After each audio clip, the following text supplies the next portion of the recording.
Hello? Bendy? Can you hear me? I went to go take a piss. What's it called? How's the microphone?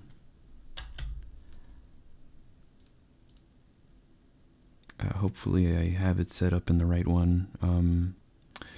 Oh shit, okay, I'm using the NVIDIA broadcast. You can hear me? It's pretty good? That's amazing. Holy shit, dude. So how you been, Bendy? You know, what's good in the hood, man?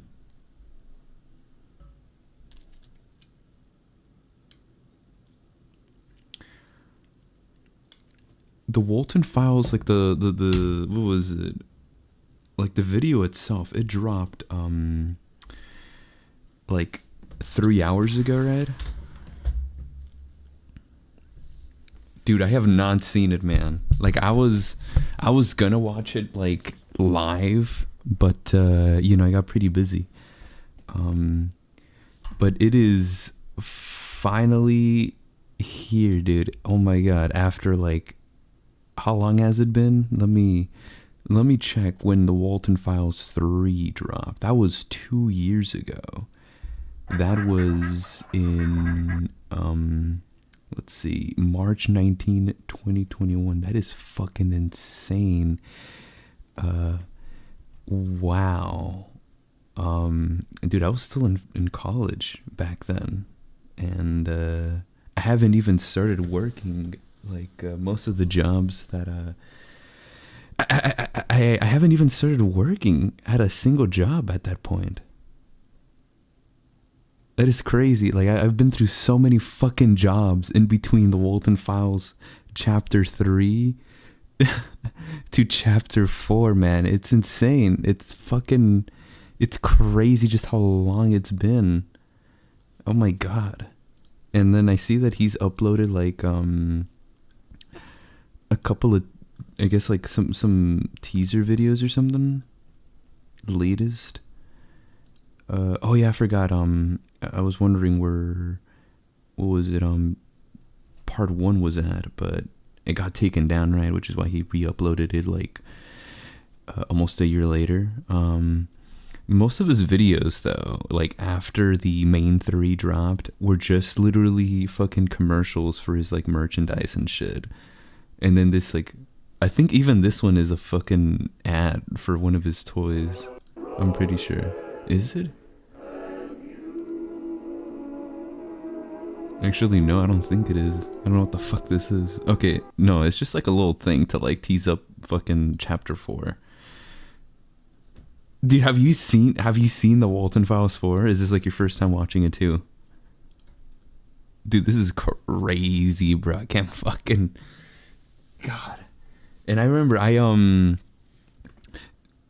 like it took me like a month to make or not really like a full month, but like almost a month to make that one video that I dropped. What was it? Dude, I can't fucking believe it's here, dude. Fucking hell. It took me like yeah, like I'd say like 3 weeks at best to make that one video that I did, which was like puzzling in like all of like the Walten Files videos into like one single thing. But what was it? Me like analyzing and explaining the lore and putting it into like a cohesive timeline. Obviously this is going to change with this video. Like the timeline's going to be more convoluted, I bet, and then I'm going to have to like fucking solve it. But you know, like I haven't been able to make a video because like, well, you know, after the Walten Files, the next video that I did was like a year later, and it was like a Lala video. And then the year after that, I did not upload a single video. It was just me streaming the whole year. But now I think I'm like fucking finally back, to be quite honest with you. Because you know, I've had some videos that I was planning to cook up. One is like still left unfinished, and it's the one that I've talked about for like fucking like years now. At this point, I don't think it's gonna release. But I think, you know, with the Walten Files like coming back, you know, chapter 4, 5, and 6 this month, dude, I'm so fucking back, dude. Like I'm gonna like analyze these and fucking just eat that shit apart, man. Like, I mean, as I said, dude, I spent like almost a fucking month, making a video on this series, and it's just absolutely, and like, I honestly, like, I gave up, waiting for the Walten Files 4. I was like, dude, like, that motherfucker he's gone, dude. You know what I mean? He went on, what was it? He made merch, people bought it, and then he fucking dipped. Oh shit, Nexpo even commented on it, saying, I can't wait to see Shaw explode in this one. Dude, that motherfucker already spoiled that shit. Like, now we know that she's gonna fucking blow up, I bet. And this was like a comment from 3 days ago, but I know Nexpo probably got early access to this shit. Bendy says, don't write the script yet, Johnny. We still got 2 more episodes set to release this month. No, yeah, I know. I'm gonna like wait until those 2 other episodes release before I start like writing the script.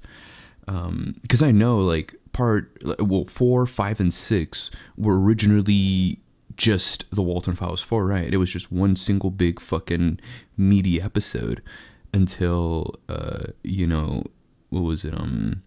I guess I don't know. I don't know what his plan was to split it up. I don't know. I guess to give it more episodes or something. I'm not sure.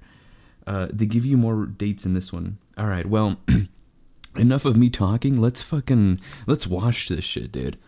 Let me put on my headphones and let's dive deep into the belly of the beast and see what Martin Walls has cooked up for us Walten Files fans who have been starving since 2021. And as I said, the last fucking Walten Files video that he uploaded was before I even started like officially working at a job, and I've been through so many fucking jobs ever since. And fuck, man, what is it? Now we're in fucking 2024. It's been like 3 fucking years, man. That is insane. All right, let's fucking do this, dude. The Walten Files 4, Cyberfun Tech. Fuck. Dude, let's do this. What's up, Klaus? Oh my god, dude. I'm fucking fanboying right now, bro. Let's do this shit, bro. Is this in like the highest quality ever? Okay, this is 1080. All right, fuck. Tell me if like the audio blends in well with like the video itself and my audio, my microphone. All right, we got like a couple of red balloons. Blue balloon. Wait. Oh yeah, this is a 36-minute video. That is insane. Yes, the Walten Files, bro. Fuck. Okay, I know what this is. Dude. I'm a fucking Walten Files expert, dude. I know exactly where this is heading towards, dude. This is like the night that, what was it called? Ed and Molly fucking died. Right, like they're gonna give us like more detail, I guess, into what went down that night.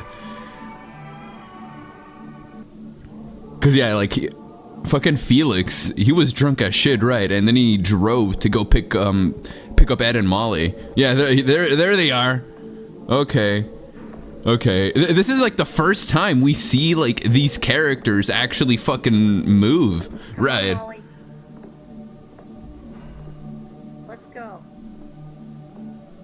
Cause like, okay, I gotta stop this. I know Martin Wall said that he's planning to like move away from like the whole analog shtick. I mean, like the Walten Files will always be analog horror. Let's be honest. But I think he means like the common tropes, right, that the series has. And we're already seeing this with these characters, like seeing these characters. You know what I mean? Because like. Analog horror usually doesn't do that, or at least the Walten Files have never done such a thing. So it is pretty interesting to see, these characters up and moving. Cause yeah, it's never done before. At least within, the series.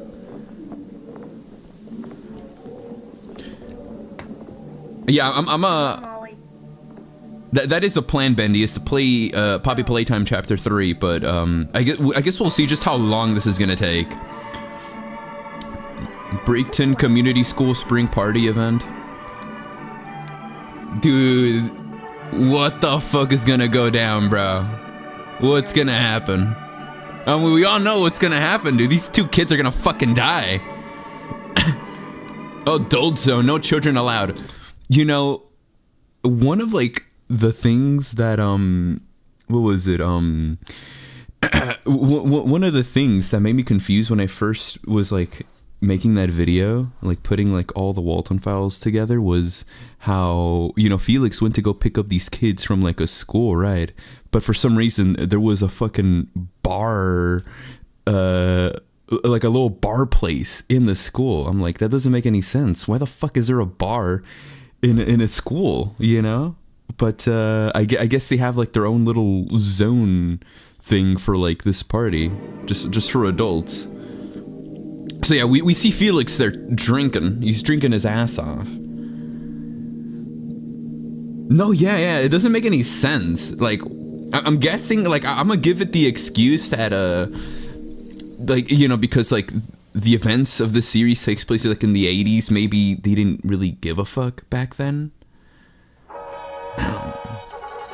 Okay, so we see like a little, okay, so we get like a shot of like a fucking like a farm or something, right?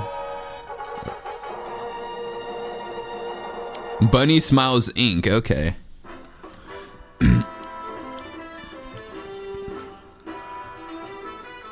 Oh, he tweaking, bro. He tweaking. Dude, no fucking way. Was this a real place, bro? I've never seen this in my life. Oh shit. There's like a baby. You see that? That's like a fucking baby in the right next to the Walten paintings.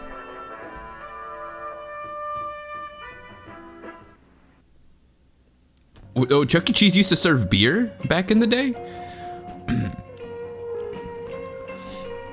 I mean, like, at least with, like, Chuck E. Cheese, though, some would make sense if they served it back in the day, because that's, like, you know, that's for, like, entertainment. I guess that's for, like, everybody to, you know, do whatever, you know what I mean? But, like, here, what was it, they were serving it in elementary, though, you know, don't make a whole lot of sense.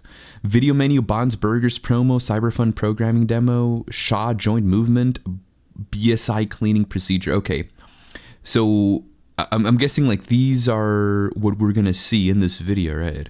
Like all four of these.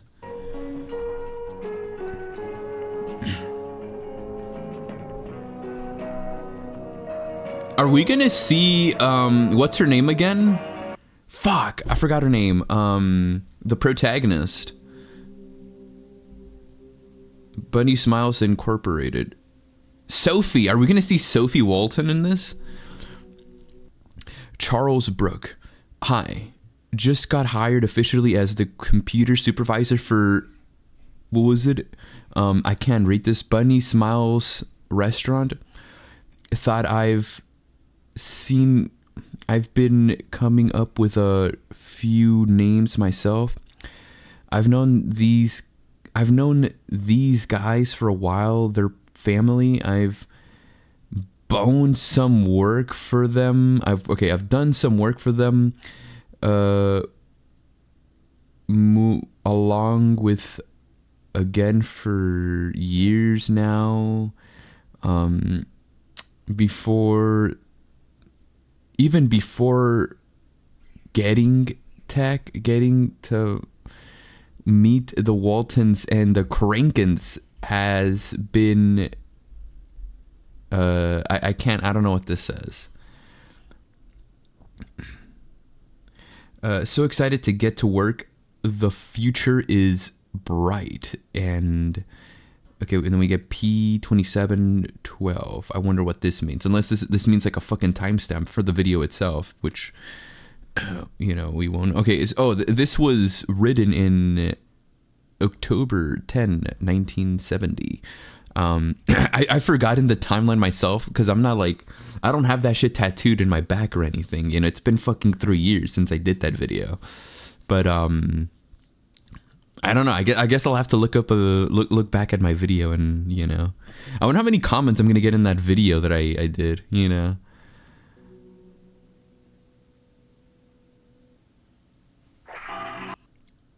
Bendy says, I still don't know why these madmen decided to make the animatronics have sharp claws. He able to walk and remember guests.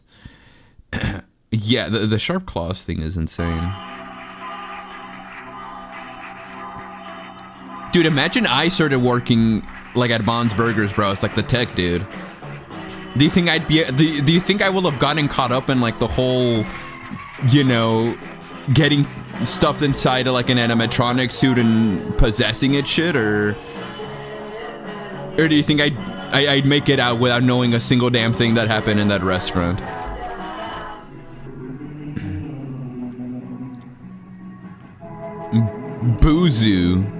Bozo.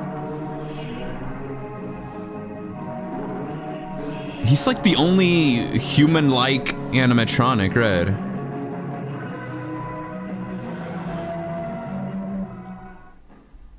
Oh, we got what was her name? Banny. Yeah, fucking Banny.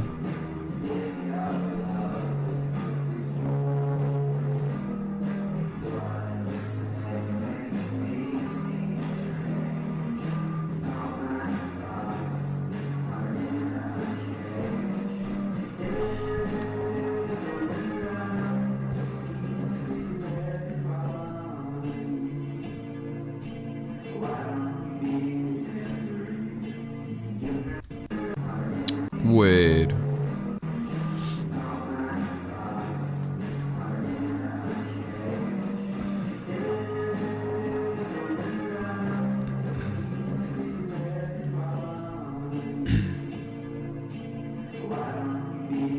Shaw. Which one of these would you guys fuck? Nah, I'm just joking. Yo, what up? What up, Wi-Fi and, plays.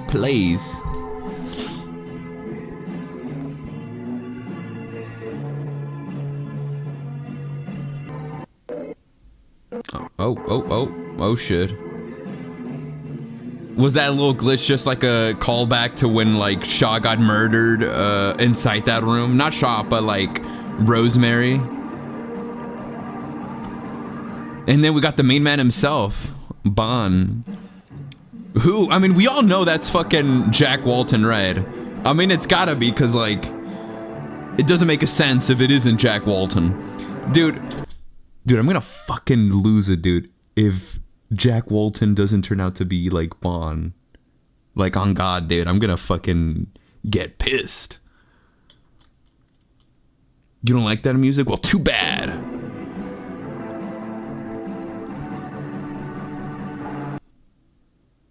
What was that?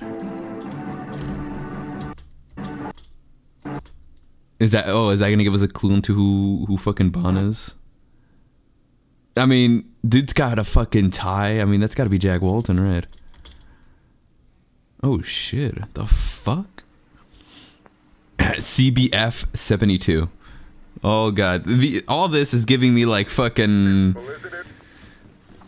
Like this is like a big throwback to me. To bring the magic of Bond's Burgers to life. Today, we'll take a journey through the magic of the showstoppers and how they were created. You might learn a thing or two about the quality of our company. What the fuck is that? Didn't you like mention a cartel or some shit in the timeline video? Oh yeah, I did. It was captions. Oh, okay, dude, I forgot like the captions thing, like, because I remember like in the last two videos, the last two Walten files, the captions weren't ready right away, so I thought it was gonna like take a couple days until this motherfucker like releases the captions.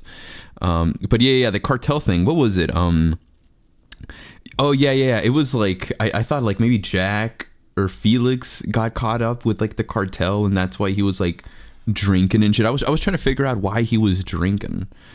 You know, I guess it's just him. I don't know, just being a fucked up person in general. But you know, I was just coming up with theories why. Like maybe he got in debt or some shit, or yeah, he got involved with the cartel, which was the most far-fetched theory ever. I think it was hilarious. People were pointing it out and shit.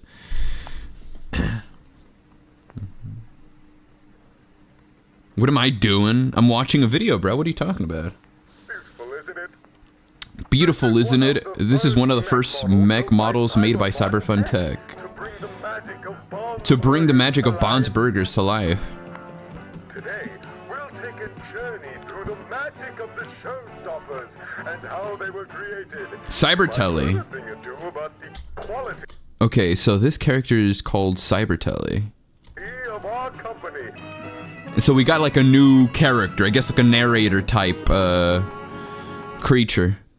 And okay. The Showstoppers. The Showstoppers got to be one of the most powerful antagonists in Analog like ever.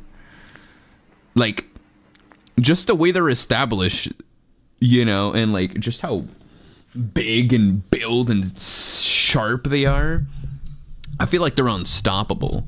Like I don't see another like Analog like horror character able to like stop these creatures.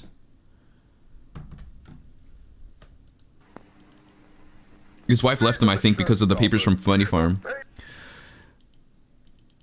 Yeah, well, I mean, the thing is that, well, yeah, I know about that, but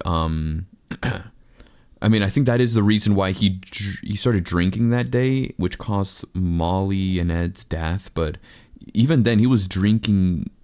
He was still like a heavy drinker before, you know, which caused like a, you know, a drift between him and his wife's marriage.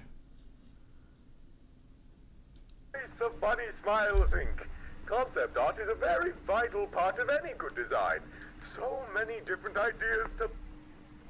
So many good ideas to. The Funny Smiles Incorporated art department was in charge of pitching up multiple designs for the characters. Okay. And creating the designs we all know and love. Interesting. Rosemary Walten, loving wife of, is a brilliant artist with a huge passion. Loving wife. No way, bro. Fuck. I know what they're gonna do, dude. I know what they're gonna fucking do now. Oh my god. This is just my theory right now. Dude, you know what's... Oh, Lord. Fuck. Do you know what's gonna happen, bro? That fucker... What's his name? Cybertelly? Dude, Cybertelly... Dude, it's gonna turn out that fucking Cybertelly is Jack Walten, I bet. Like, no joke, man. Because, like... The only reason why I say this is because, like, you know, he doesn't mention, like, Jack Walten. Like, he skips over it. So I feel like he's just, like, the narrator himself is just not saying his own name. I mean, that's just my theory. I mean, dude, I don't know. Like, I think Jack Walton's got to be bonded, you know. Maybe, like, I don't know if the plans changed. You know what I mean? I don't know if, like, Martin Walsh was just, like he didn't know who Bond really was until, like, this installment, but I mean, it's, I don't know, dude. Fuck. Let's see, dude. Just listen to this. Loving wife of, is a brilliant artist with a huge passion for poetry and the theatrical, and has done numerous art pieces before becoming the lead artist in BSI. Okay. So that's her role. She's a lead artist in BSI. Okay. She's in charge of making the final designs that will later become the characters they are today. Damn, dude, that's fucking crazy. So she ends up becoming... So she ends up, like, drawing the character that she gets stuffed into. Like, who would have fucking thought? Like, oh, yeah, let me design this little sheep thing. And what was it? Like, a year later, she gets stuffed inside that fucking design that she ended up making. Insane. Bandy says, Johnny, I'm going to DM you something that's in the video when the time comes. Holy shit, okay. Welcome, Bushwhacker. Imagine watching this at night. That's what makes it Kina, dude. That's why we're watching this at night. That would later become the characters they are today. I think I always had a pretty clear idea of how each character looked like in my mind. The designs just made sense to me. I wanted to make them seem appealing to younger audience, while still being simple enough so they can be easy to remember. Oh, okay. Did Rosemary ever talk in like the other episodes of the Walten Files? So this is like the first time we're hearing her speak. To make their blueprints for the animatronics. But we all got so invested in the idea that we decided to have a full partnership with BSI. I'm Susan Winnings, the lead technical engineer for Bunny Smiles, designed and built the animatronic models for Bond's Burger. Susan Winnings. Oh yeah, this is. Engineer, Bunny Smiles. What was it? Susan's like the one who gets stuffed inside a Banny, right? Technical engineer, lead technician of BSI technical support, animatronic designer, and technical engineer, CT technical supervisor. Animatronic models for Bond's Burgers. We had Dude, look at this. Look at this kid right here, bro. Motherfucker is scared shitless over Banny. And then we got fucking Bond. Like, you don't see his head, but you see his suit there. That dude's gonna go all in on the kids.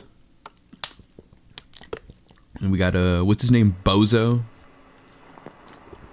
We added a ton of features into the models. We might even make them have their ability to walk and interact with the audience.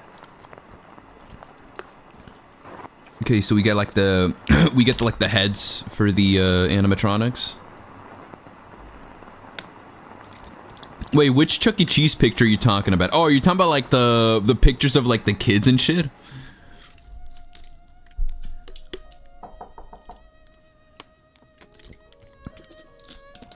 Oh.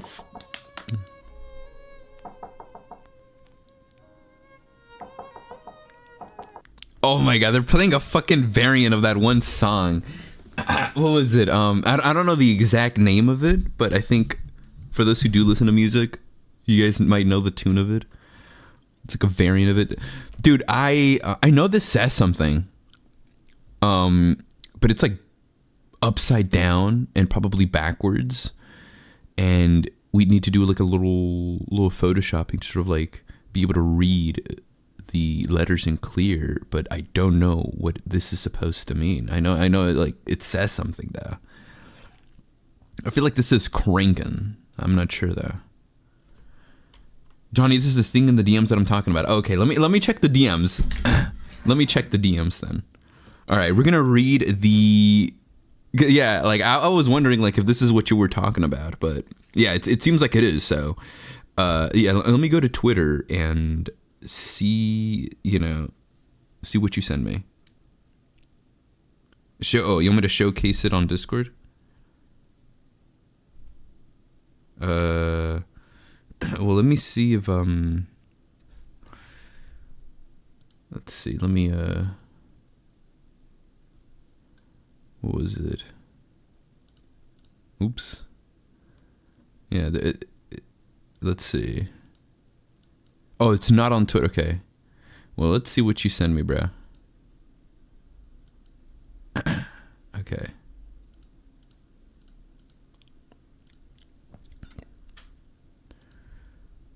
All right. Let's see.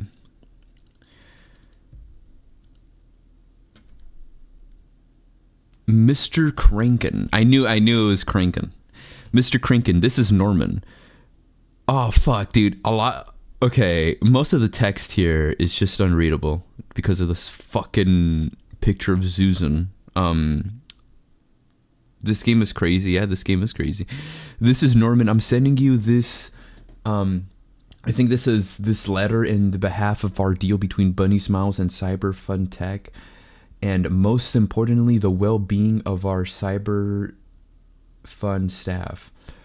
We've been getting a lot of complaints about a member of our staff going missing who was highly associated with you and your team.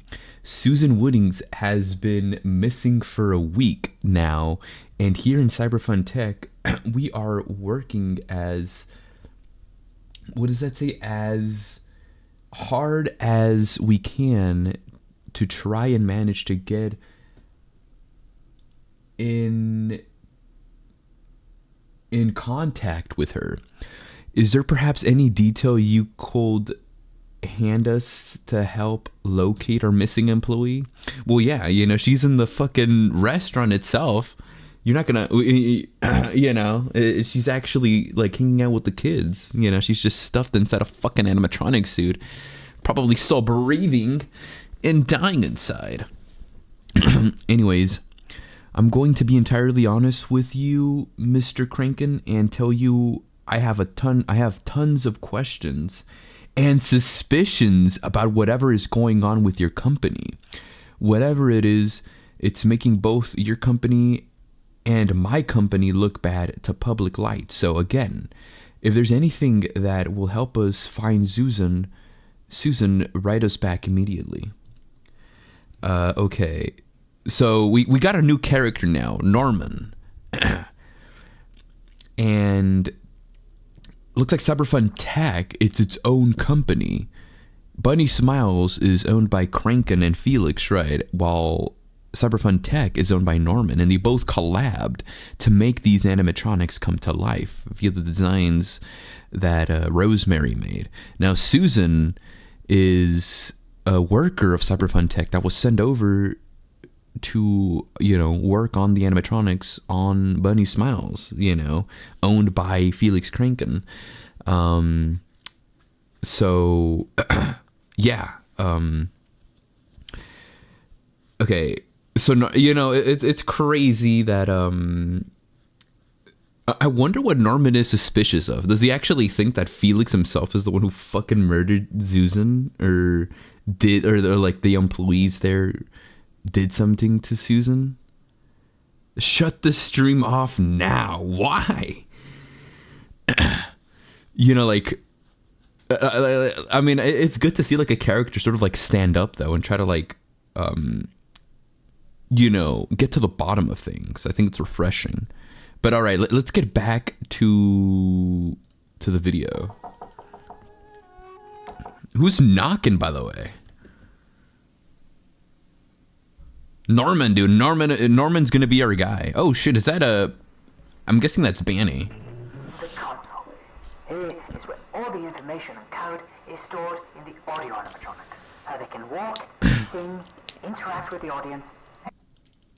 Cyberfun Tech console, advanced movement abilities and patterns, voiceover variety, over 40 different responses, walk around interactive features, facial tracking, recognizes specific customers.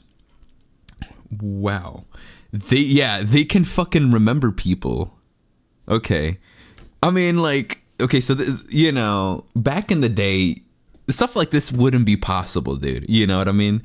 Like, back in the day, it'll only be, like, what, Showbiz, right? That's, like, one of the restaurants back in, like, something like that. And then we got, Chuck E. Cheese, right? It was Chuck E. Cheese and Showbiz, I'm pretty sure. I mean, I guess the animatronics would be able to talk and such, but they wouldn't be able to do facial tracking, because that's just, like, tech wasn't as advanced back in the day. But here it is. It clearly is possible. That is interesting. Okay, so these characters, these animatronics, are able to recognize specific customers, meaning that I guess they, I was gonna say, like, meaning like now that there's like dead bodies inside these robots, they're able to like recognize their family and shit. But like, wouldn't they already be able to recognize them without like the facial tracking thing? Because like, they're possessing the suit and shit. Even Showbiz couldn't do this. Yeah, none of these restaurants are able to like do any of this because it's just high tech shit. These giant killing machines, this makes them even more fucking powerful than before. These fuckers are on a whole different level. Exactly. That's how they managed to feel so lifelike to our audience. The console's also able to recognize specific people and places. And places. Specific people and places.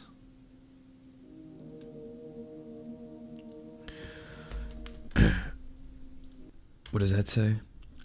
Employee notes, BSI notes. The BSI console, the Bunny Smiles Incorporated parole allows the roots. I don't know what that says. Roots boots of Bond's creases. Peel a lot more for a more... Dude, I cannot read what any of this says. I don't think it's that important though, right? I mean, if it is, I'll get back to it. You know, I'll go back to it or whatever whenever I make the video. Bonnie knocked over the table. Rework room recognizing relative active. Bond test went well. Recognized Sophie right away. Oh shit! What is Buzu's magic trick? Bit went wall. Lidding Rusty something ever do bitter. Week 2 Banny fix test movement is flawed. Mask something Bond walk through test went well, way better than expected. Mask bloke get new. Okay. Yeah, this is very well made so far. Which is to be expected, considering we fucking waited like 3 years for this, so. Cyber Fun Tech.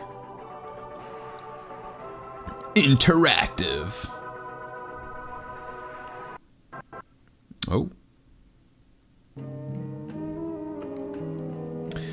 What is the Cyberfun console? What is it? And then we got Purple Guy, dude. Is that? I mean, that's clearly like a Purple Guy reference. Like it's not the Purple Guy himself or a feature character with a similar role, but it's just a reference. Oh, okay. So Charles has a role now. So I thought Charles previously was just a customer who got involved in this whole thing. You know, who randomly, I guess, like, I don't know, walked into the room, you know, wrong place, wrong time. But I guess he's a worker too. He's part of like Susan's team. Yeah, don't worry, it's working. First we need to... Is the console on? Yes, Charles, I just told you. Alright.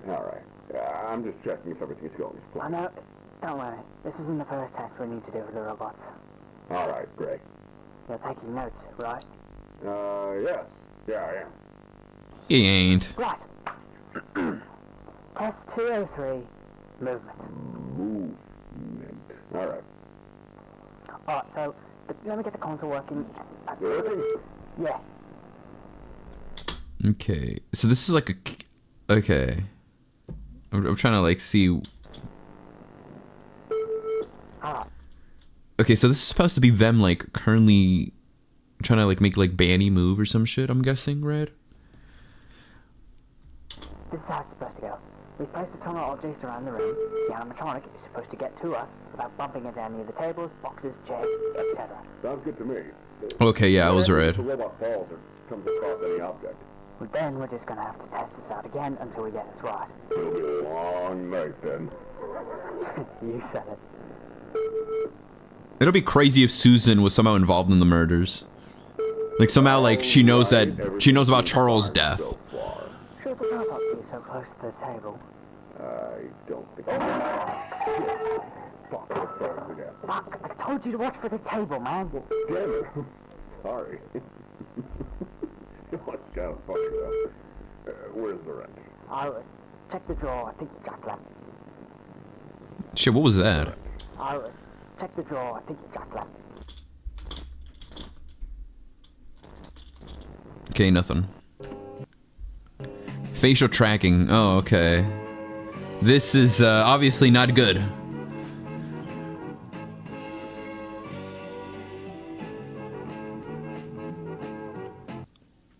March 7, 1974.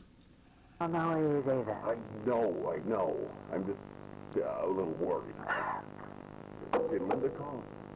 She did, yeah. I'm gonna be totally honest with you. Knowing Felix, he's probably drinking somewhere in town. Does Jack or Rose know? Nope, I don't think Linda told him about it either. Susan, we have to tell them. I think even Chris knows about the addiction. Let's just focus on work for now, shall we? Right. Oh shit, okay. Well, Felix, okay. Well, I thought like Jack knew about like Felix's addiction. But I guess they don't. Well, he doesn't, which is why he trusted Felix to pick up the kids and take them back home, right? But the employees for sure do know. So, I'm checking my notes right now. What's up to this? Well, Norman said we should start testing the facial tracking feature. So we're gonna have the robot walk around and see if it recognizes our faces. Well, we checked that already. Jack brought Ed and Molly here, and the console recognized them. Well, yeah, but we're going to do a secondary test because the console seems to have trouble detecting the faces. Oh, the test we did with Sophie, right. Mm-hmm. Let's see how this test goes. How's Lily, by the way? She's fine. Spending time with her mother for the weekend.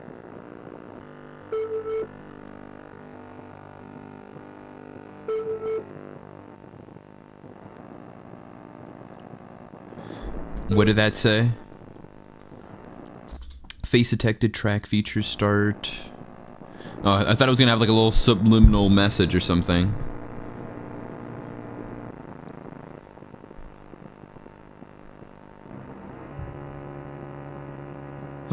Oh my god, a callback to the first episode.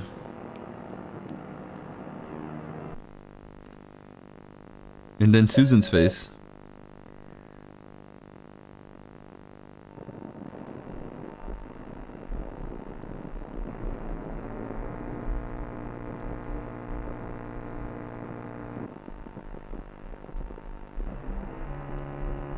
I'm guessing this is gonna be that other dude, Charles.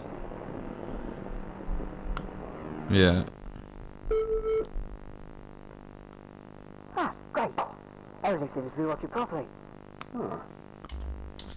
Okay, like his whole face isn't loaded in, but I'm guessing this is like obviously done on purpose because this is how his face gets fucked up when what's his name? Bond fucks him up, right? Like I guess he tears his like face apart and then bashes his fucking skull in, you know, leaving it like fucking open and shit. Interesting. Ah, great. Everything seems to be working properly. Huh. So that means no more testing for today? Yep, pretty much. Ah, sweet. I could really use a beer right now. Reminds me of what we were talking about earlier. Yeah. Yeah.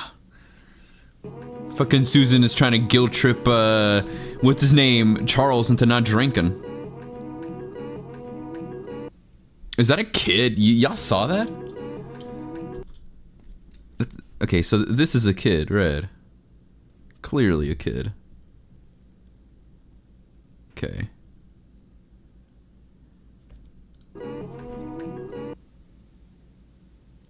What did that say?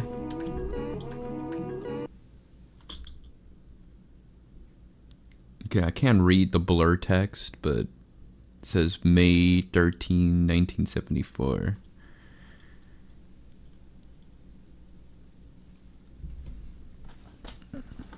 What does that mean? That's what I heard, man.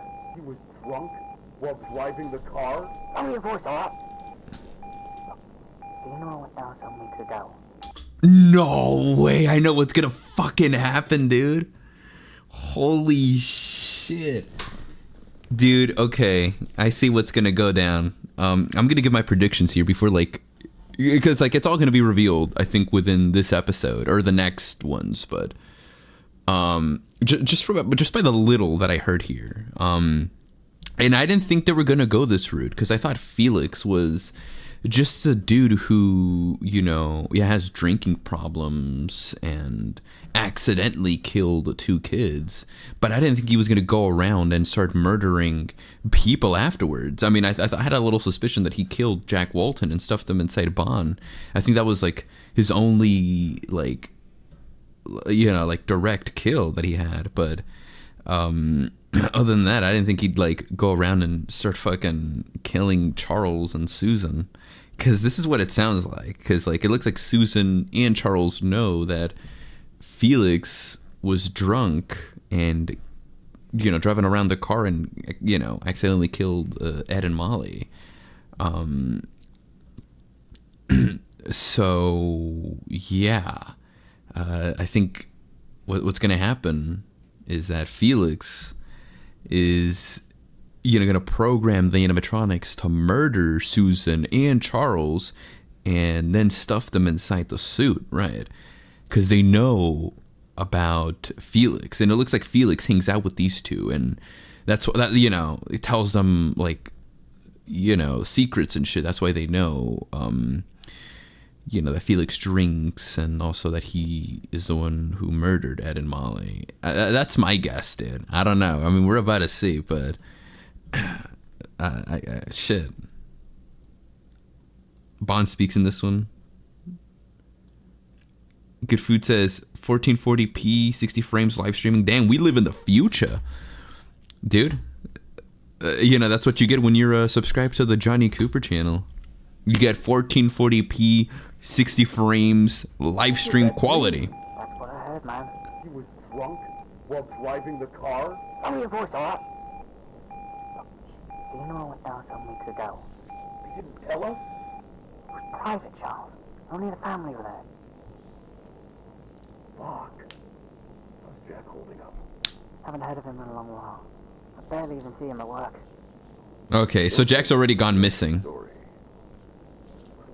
Fine, don't you? Story? I think it's bullshit. I think something else happened, man. Something worse. Oh, okay. Okay, well, they don't know, I guess. Felix did kill those kids, but, like, they don't know for sure. Like, Felix didn't tell them directly, but they have their own suspicion. Happened, man.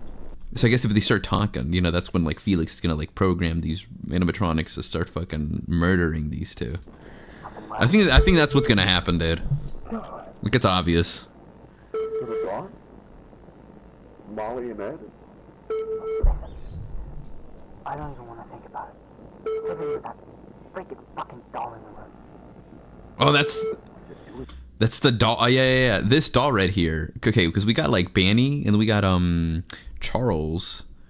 There's a ghost. Is that a fucking ghost? I don't know what that is. And then we got what was the sheep? Shaw, right? Shaw the sheep, and then Bon, and then we got the that bunny that Ed and Molly used to have. Felix said it is. Tell us not to tell Jack over his head. Shit. I don't even want to be involved in this shit anymore. Alright, let's just try the same way. It's fucked up. I don't even want to. It's either Felix who ends up, like, programming the animatronics to kill these two, or it's the fucking kids who, I don't know, do some ghost bullshit and gets the animatronics to, start acting up and fuck over these two. Let's just check up on the other rooms for now.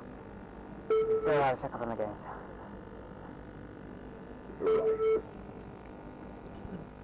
Yeah, is that a ghost though? You see, like, that white thing? Like that little white blanket shit? Yeah, Ed and Molly possess Rocket. Oh yeah, it's moving.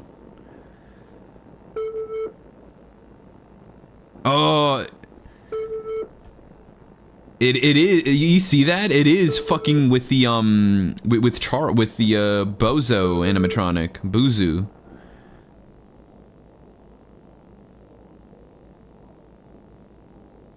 It's either that or Buzu, like, knows that it's Ed and Molly. Because of the facial expression shit or whatever. Somehow, even thought, like, shouldn't even be able to recognize the... Yeah, I knew it. No faces found. Even thought it's like... There's two of them, but there's also, like, a third in the middle. Oh fuck, what was that creepy face? Damn, I wonder who that's supposed to be. And who's the third? Because there was like another kid there. You saw that, right? ESI technical support, audio log number 3. June 30, 1974. 30th and...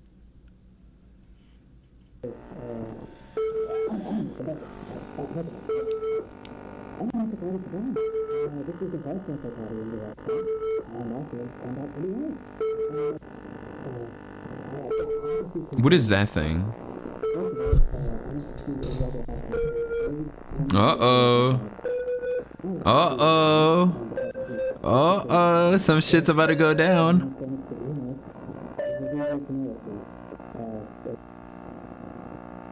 Oh, is that the one? Is that the fucking...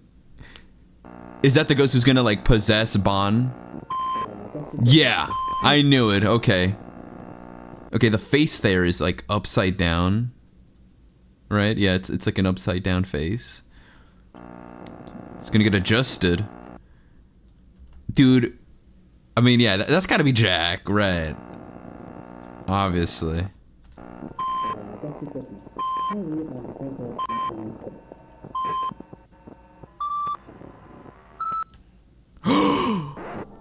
Oh, I see now. Fuck. Okay, so this is like moments before, what is it? Before Bon murders Susan, because Susan like walks right as Bon is right as Jack is possessing Bon.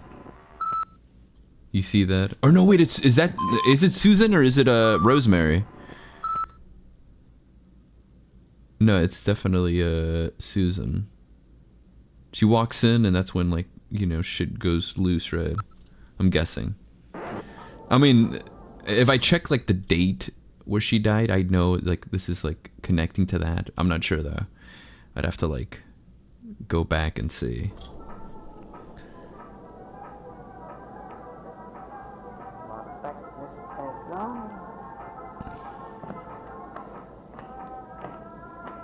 Okay, yeah, this is the day she fucking dies. We're just getting like more insight into like what went down. Also, I don't think Sophie's gonna appear in this episode.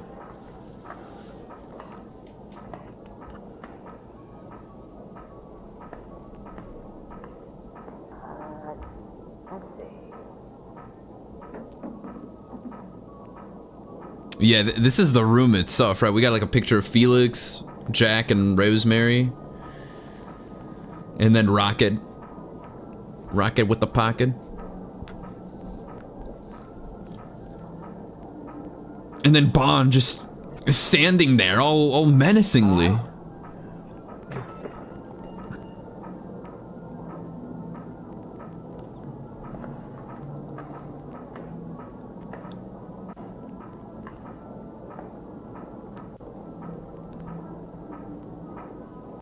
We're gonna get like a super gruesome death scene.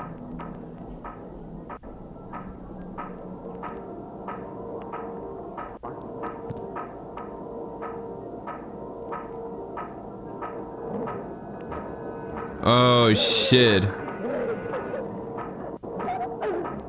Oh shit, we are. Fuck. Holy shit. Damn.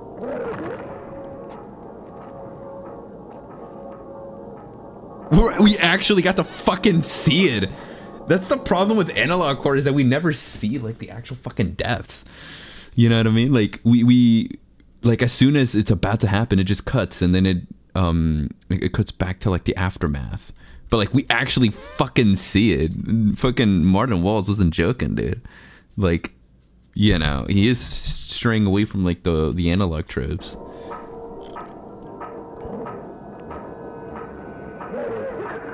Damn. It's crazy. Fucking Jack Walten is going all in on Susan. Poor old Susan fucking her face up. And then... No, but like... Oh yeah, she's still alive. She gets like her neck snapped. But like, yeah, Susan's... Oh shit, we're seeing more. Oh, what is fucking Jack gonna do? Did he fucking... Did he hit her face with his foot? Did you see that? I feel like I heard like a little pah. Look at that. Look at that. Let's just listen to this. See that? And he's just staring at her. What is he gonna start choking her or some shit? Because I know she's like technically still somewhat alive when she's in the suit. Oh. Damn. What the fuck happened? Did he just like fuck up her face more or what?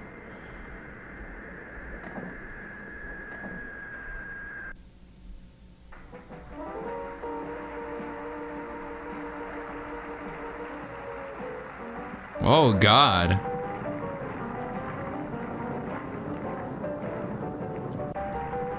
May 3rd, 1974, 12:23 a.m. Dude, I fucking need to go back to like... Dude, I'm looking at my notes, dude. Fuck this, dude. Give me a sec. I'm looking at my notes. I'm gonna look at the timeline, dude, of my notes from like that one video. Cause like... I gotta know, dude. I gotta fucking know.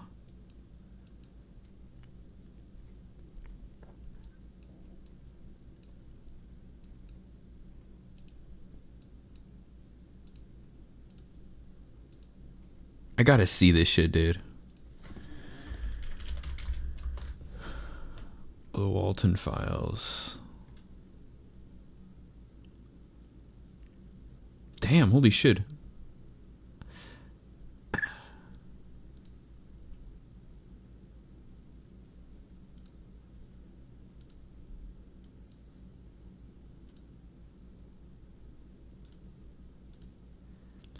Hello everyone, Johnny Cooper here, and it's been over a year since the Walten Files' first 2 episodes released.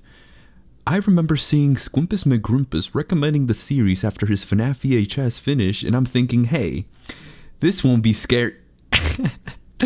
God, this brings so many fucking memories. Alright, let's check. May, what was it? May... Okay, so this is May 3rd, 1974. Okay, let's just look through all the Mays here, because I gotta know, dude. I gotta know, like when this is connected and shit. May. Okay, so this is 1962, 1974. Oh shit! What the fuck? May 2nd, 1974.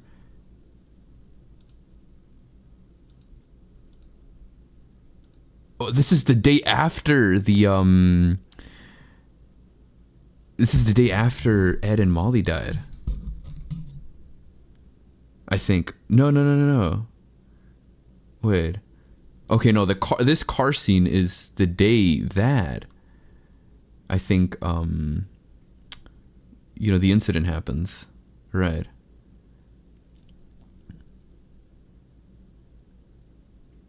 Wait, let me see. Now Act 2 of the same day, May 2nd, 1974, which translates to 5 p.m. in a 12-hour clock, meaning 1 hour and 37 minutes have passed, plus 20 minutes. Felix is late. Okay, no. May 2nd is the day that they died. No. Okay, no. Okay, no, yeah. This is the day, technically it is, wait.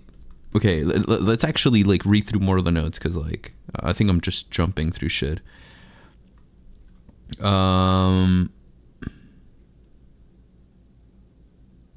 And that is the end of May 2nd, 1974, the worst day of Felix's life, but it would only get worse for everybody. Okay. Act 3, now it's 12:53, translating to 1953, 16 minutes after the party minigame. We now see Felix driving Ed and Molly home, where they have one final conversation. Okay. So, they do die in May 2nd, 1974, around, like... What was it again? Fuck, I lost it. Around like 9:53 p.m. You know, that like around that time is when they die. No later than May 3rd. So May 3rd. Okay, so this is like, okay. So this is when Felix is gonna bury the bodies of what's it called? Of Ed and Molly, but then wait, let's.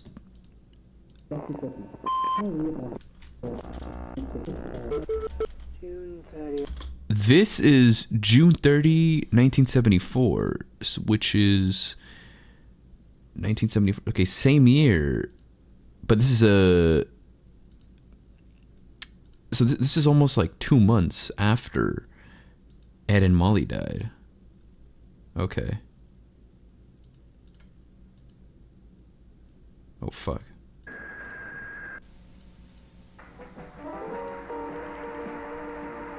Alright, I'm gonna be right back, dude. I'm gonna take a leak, okay?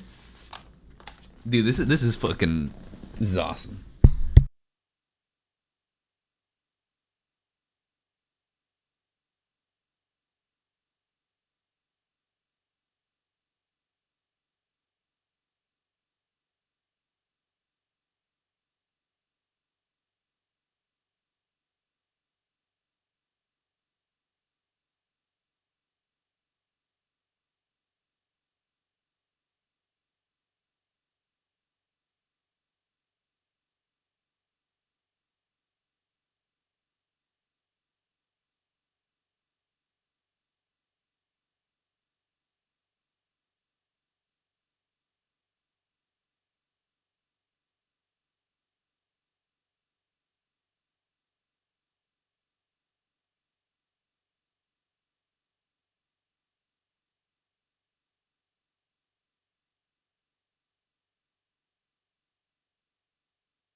Johnny's setting up the conspiracy board. Dude, that's literally me, dude.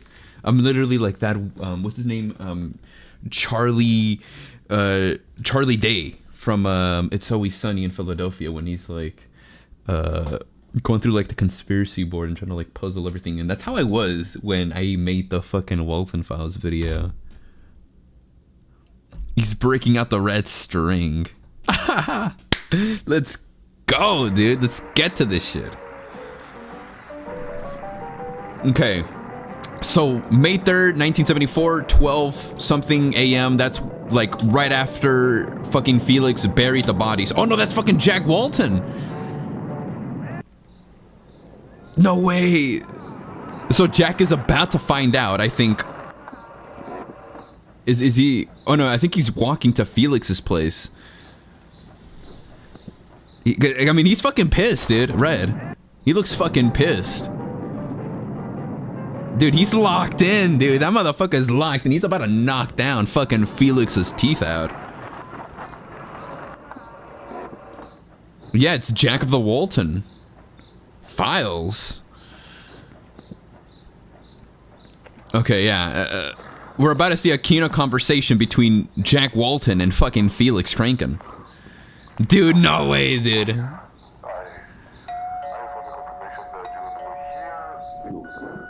It's either that. Oh.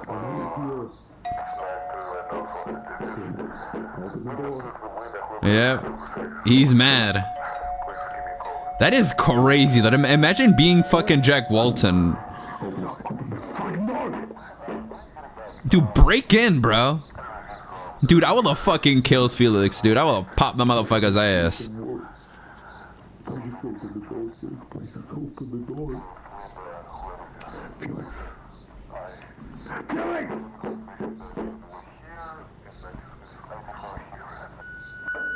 Hey, what's the deal, Felix? Come on, Wood. I told you 9 p.m. I told you 9 p.m. Please. I'm calling the school, and I'm not just telling me that. If this is some prank. Dude, Felix is gonna kill Jack Walten, dude. There's like no other outcome, or Jack accidentally somehow gets murdered. If you do anything to those kids, I'll fucking kill you. Oh shit. He's gonna accidentally die somehow. Oh fuck. What's happening? Why is there like a little void? Did Felix pick up the phone? Felix, pick up the phone, Felix. What is this? May 3rd. What was it? May 3rd, 1974, 8:56 a.m. That is okay. That was okay. So that's like hours after Jack went to go check up on, well, not really check up on fucking Felix, but like more like, you know, where the fuck are my kids at, you know? Yeah, it looks like he's in the hole where, what's it called, where he buried Ed and Molly. And there's like, yeah, holy shit. Damn.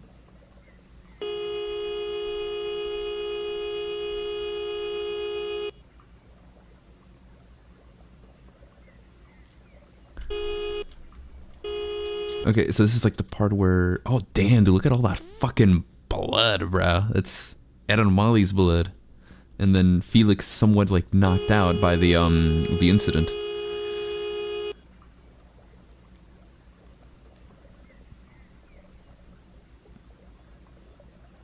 Oh, so he's burying 3 bodies? Oh, was he gonna bury himself or what? What is that? A backpack? Oh, Snoopy! Holy shit!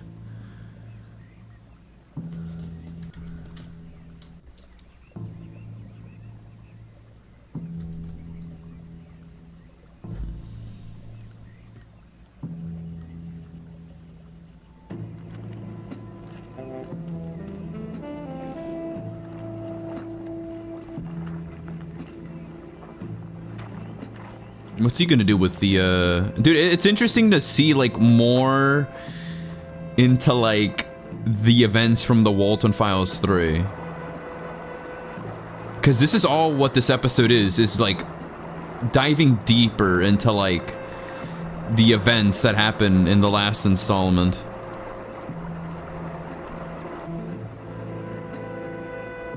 This is becoming more like, more like TV-like. Dude, they need to do a fucking movie of this shit, bro. Like, on God. Like, this is way better than the FNAF movie. Like, this will be way more interesting, dude. Like, this is, like, animatronics. Like, killer animatronics done right. Honestly. Wait, what did he throw? He threw a shoe.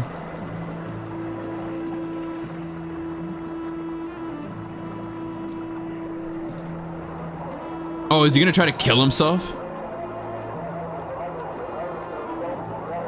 He's doing the Jesus pose.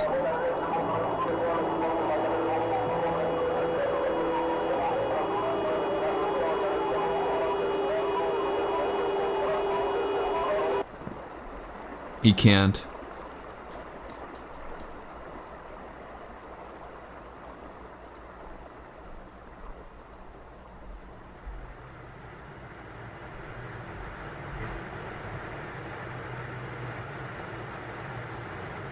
Damn.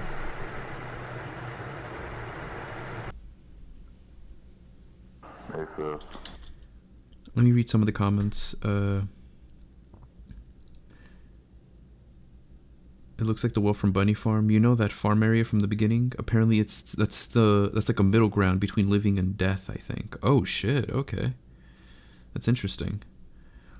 The animation on this is so crisp. Just wait until they do the live action movie for real. Dude, a live action movie for the Walten Files will go fucking hard, dude. Like, the story is interesting to see it getting like an actual like live action movie, but they'd also have to like stylize it in like analog to make it like, you know, unique compared to other movies. Because like, yeah, the FNAF movie, like, well, the Five Nights at Freddy's has like an interesting concept with the animatronics, but it doesn't like really like dive into it, you know. It's just the tip of the iceberg, you know. There's just so much layers they can like go with such an idea, you know. But I feel like the Walten Files, you know, is what you know, like it goes deep into it, you know, like it does much more with the concept than what Five Nights at Freddy's does, and I feel like, yeah, this will benefit for a movie. Dude, A24's got to hit up fucking Martin Wallace, dude. 3 days after the accident. May 5th, 3 days after the accident. I haven't been able to sleep since last week. I finally told him what happened. It was in my office.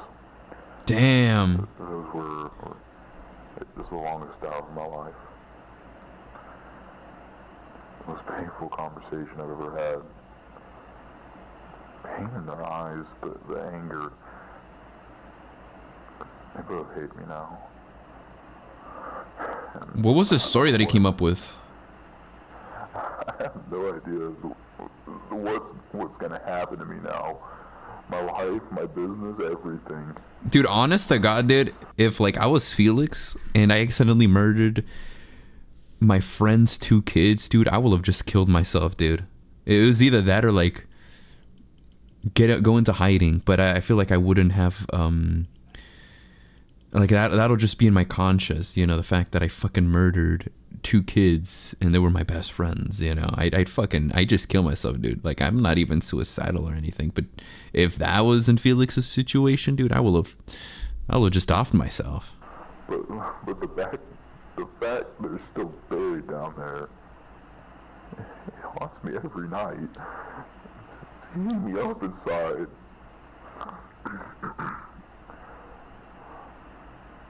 Rosemary asked about the doll. I told her that they left it at school. That was a lie. I don't know what to do with the doll. Wherever I go, there it is, and I can't get myself to get rid of it. It's like a constant reminder of this. I can't get myself to get rid of it. I don't know what to do with the doll. Wherever I go, there it is. Oh, okay. So he did want to like leave it over there at the forest, but it still follows it? Johnny, I will join you for Poppy Playtime Chapter 3 if you feel like it, since this stream is already an hour, and Chapter 3 is like 2 hours to 3 hours, depending on how you play it. I guess we'll see, And I can't get myself to get rid of it.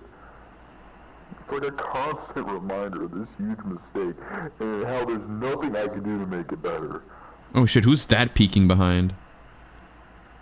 Oh, that's Ed and Molly.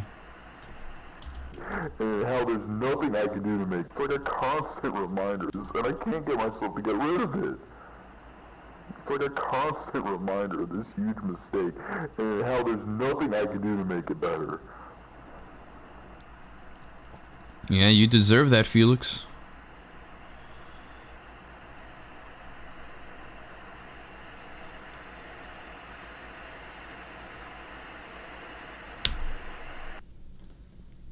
Damn.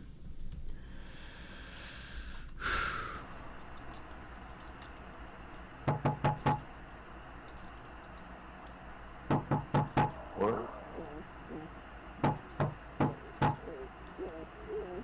Oh, are they... Is it Ed and Molly who's knocking?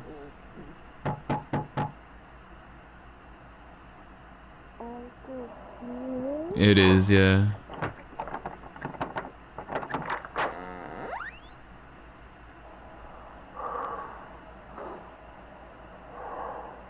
I mean, he has to know the doll's possessed by them, right?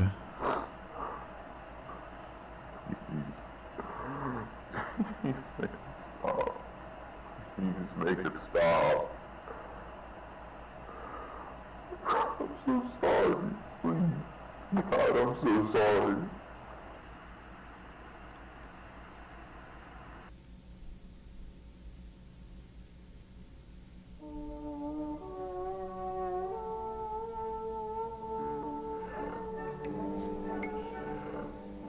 July 1st, 1974. What time? What time again? 1:36 a.m.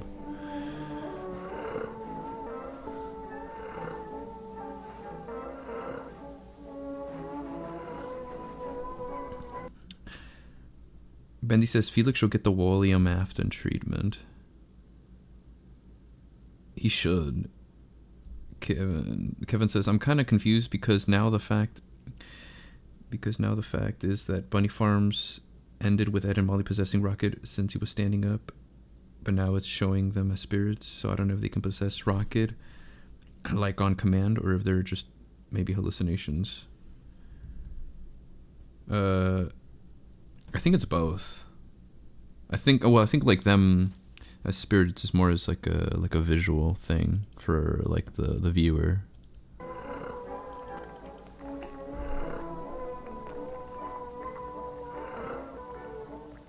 Because if you're talking about like them like looking through the window, then yeah, that's just like visual for us, like the viewer, that just to like know that just for us to know that you know, they're possessing Rocket. Okay, so Rocket, aka Ed and Molly, is looking at Bon.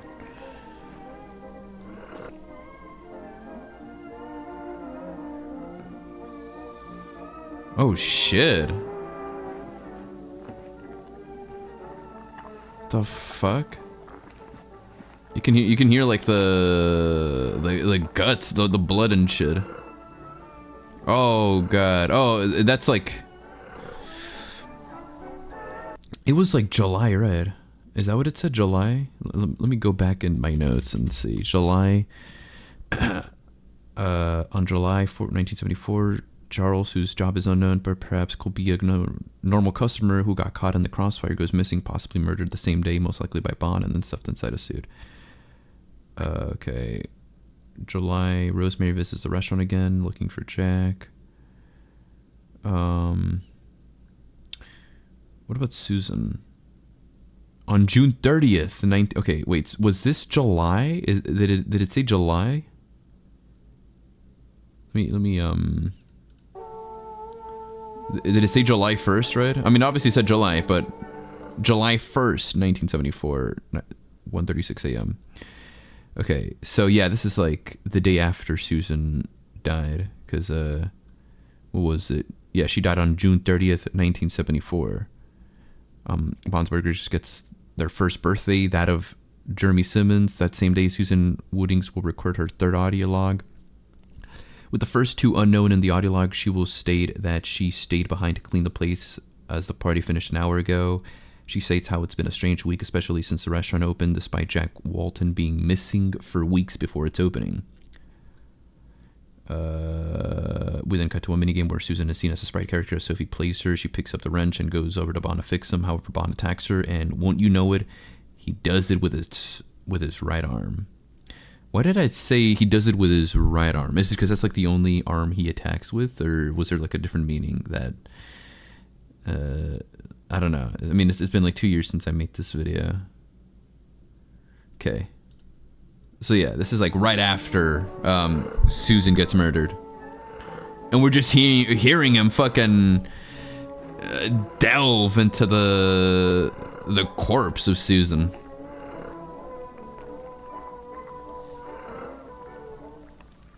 All while poor little Ed and Molly watch their own father murder innocent worker. That is if fucking Bond is Jack Walton, which I'm pretty sure it is, you know. I think it'd be stupid if it isn't. But I'm wondering, how the fuck does Jack die? I like how the jaw moves. Just how bloody this fucker's hands are. Oh damn, they don't want to see what fucking, oh shit, what the fuck? Okay, so it goes from like cartoony animatronic eyes to like to Ed and Molly's eyes, right? That's my guess.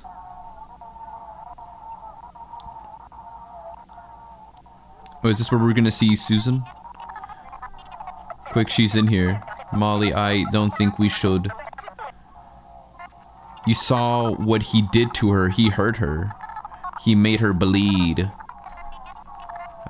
I don't want her to be hurt anymore. It's not fair. Molly, that's not our problem. Please, Ed. We have to find her. She doesn't deserve this. We have to. Fine, but be quiet. Okay, so...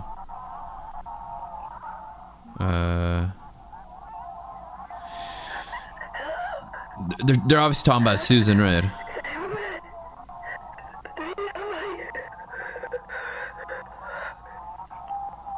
Damn.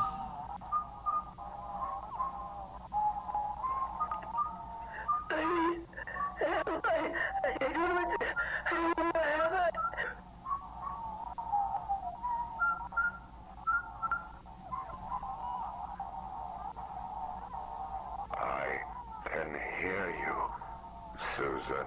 Oh, is that... I'm here. Who's that? Is that Jack? Is Jack... Oh, shit. Is Jack pure evil now? You worry. You're in safe hands, Susan. Welcome to Wonderland. Your new home. Who's that talking? Isn't it beautiful? Beautiful was like... Dead? No, no, no. Beautiful was sort of like a thing that was said throughout like the series, right? Like, oh yeah, I'm gonna make you beautiful and shit like that. Yeah, like are you, like this being like the thing between like heaven and hell, right? Sort of I guess sort of like what's it called? Let me dude, what the wait.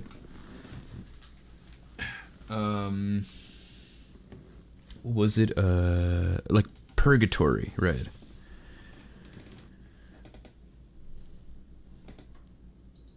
Yeah, like a middle ground. No, no, no, no. Not yet. Not yet, at least. Oh, Heart is still beating. because I remember that what was it? Susan said, like, I think it was like in episode 2, right?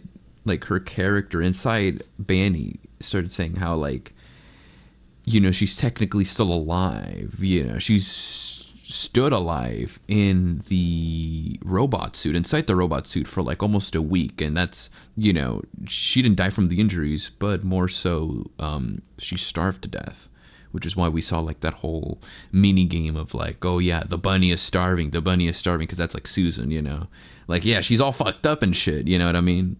And inside the robot suit, but like, surprisingly, you know, she didn't die from the all the fucked up shit that Bond did to her, but more so that you know, she was stuck inside the suit and she couldn't do anything, so she starved to death. This sounds way different though than Jack Walten. Don't tell me that's actually fucking Felix, because yeah, it sounds way different than Jack. Sounds like a different voice actor. Yet, at least. Your heart is still beating, but your body is now functionless. Yeah.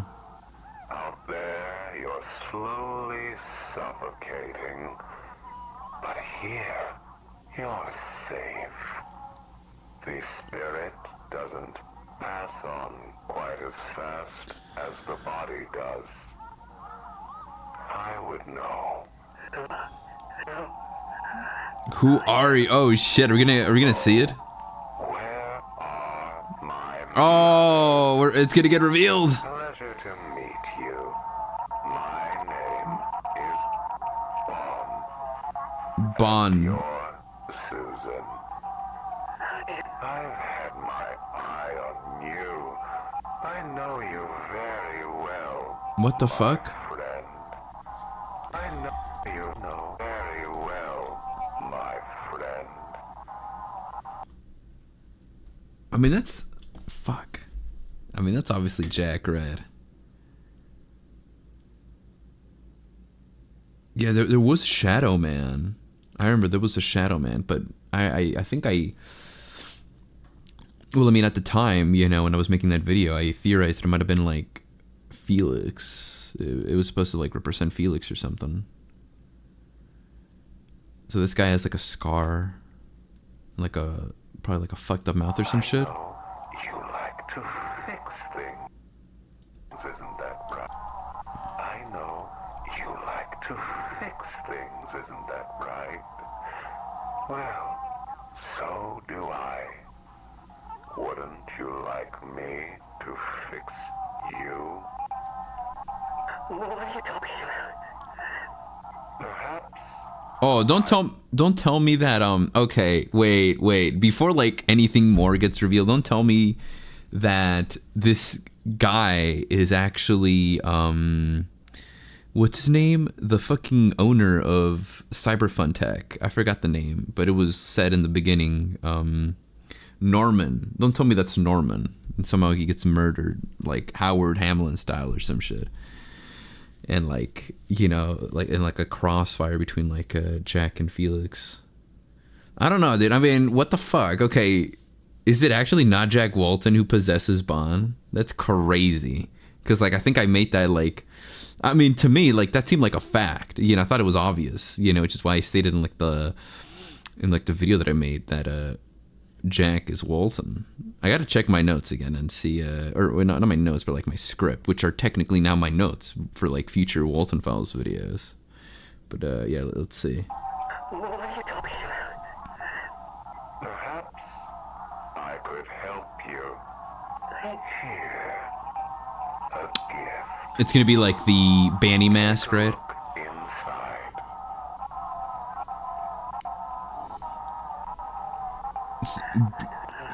Banny mask, but in like a different style. Is the new you. A wonderful gift that will eventually become your new body. Faye. Oh. Just like a beautiful butterfly bursting from a cocoon. Damn. You will be reborn. What does this mean? You don't have to listen to me. That is up to you. But what other choice do you have?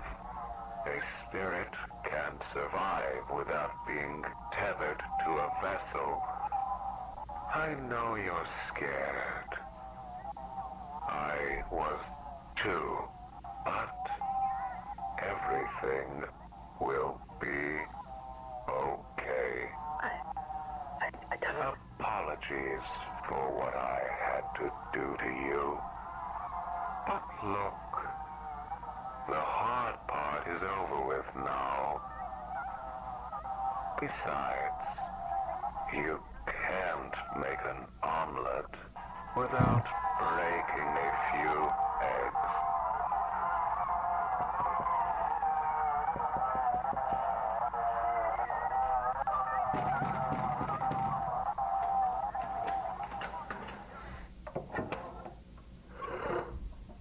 Oh shit. She's still clearly alive in the suit. Can't do anything though.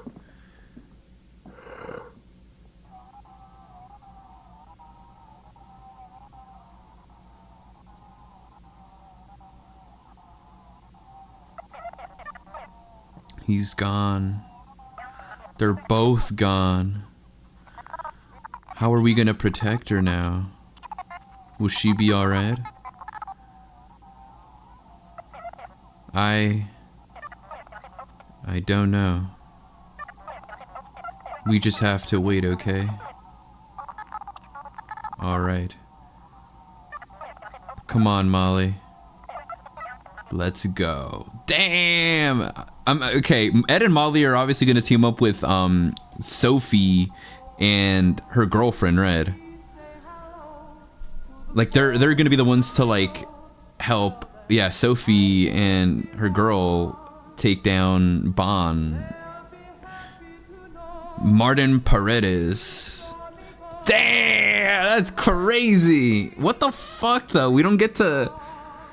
It's not revealed who Bond is.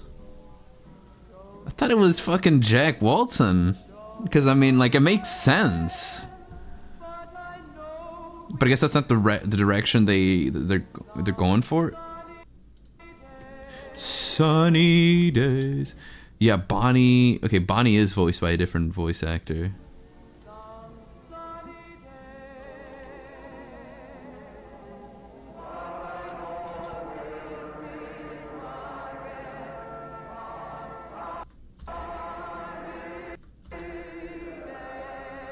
Special thanks to you for your patience. Thank you, yeah. I'll take that. There's gonna be something, isn't there? To be continued in part 2. Okay. Wow. So, no appearance of Sophie, who is clearly the protagonist of the Walten Files. I guess we'll see her in the next episode, right? This seemed like a setup. Okay, well, this episode seemed to be more so like going back to the third Walten Files episode and basically just filling in, just exploring more with the timeline in that video, you know, giving us more of an insight and whatnot. Because, yeah, we saw more of, like, what went down the night that Ed and Molly died, like, the aftermath, and then, you know, more of, like, Susan's death. I didn't think we'd go back to Susan's death, but, you know, we went more into detail with that. We even saw her literally, like, getting fucking murdered by Bon, and, what was it? But, yeah, you know, like, this whole episode was just going back to the events of the third installment.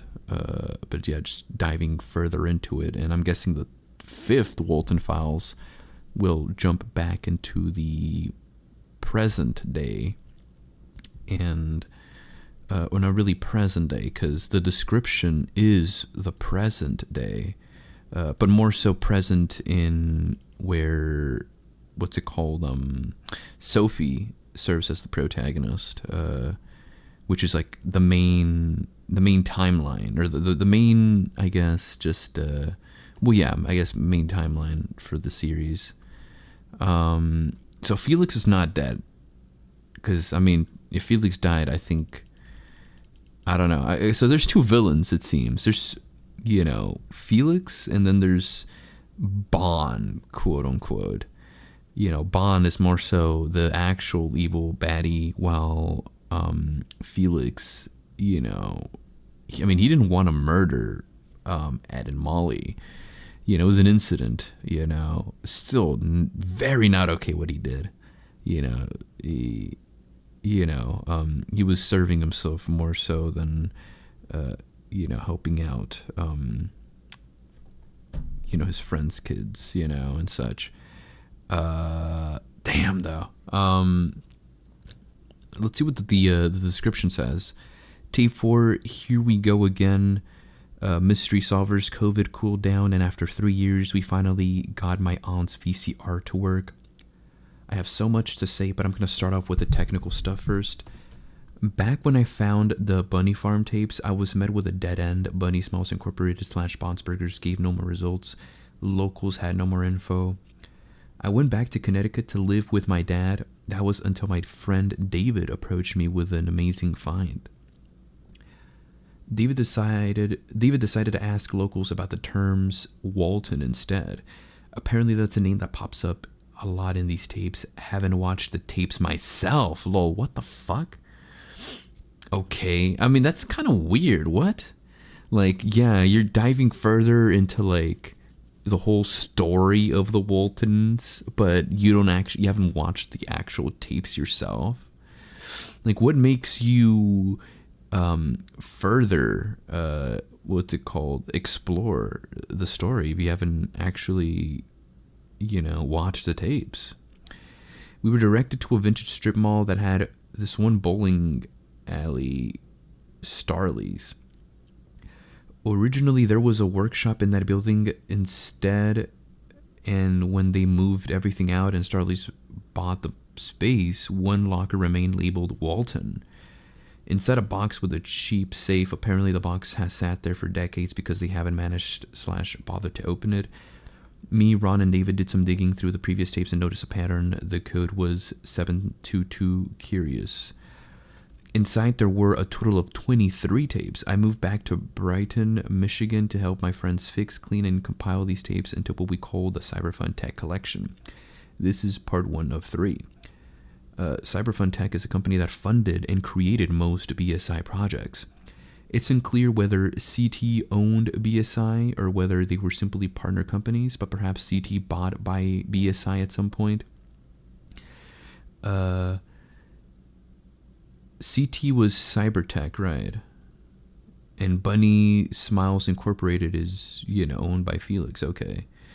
I think they were, that's what they were. They were partners.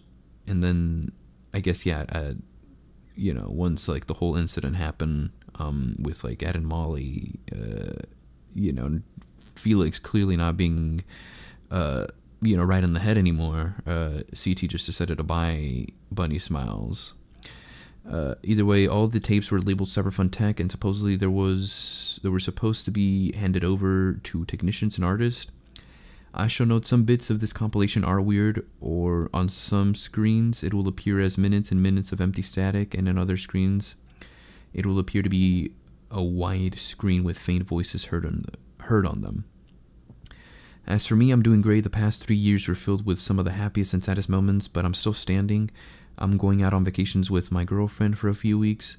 I'll post parts 2 and 3 when I return at the end of the month. Anthony. Okay, so the character that provides these tapes within the universe of the Walten Files is Anthony. For those who don't know, the Walten Files 4 was originally longer, but it was now split into 3 parts. This, of course, being part 1 of part 3, and the other parts being titled, the Walten Files 5 and 6. So, they're going to be like their own episodes, but still within a collection. It looks like there's like an arc that's happening from, starting from this episode to the Walten Files 6. With the Walten Files 6 being the conclusion of season 1, and season 2 is the final season. From what Martin Walls has said.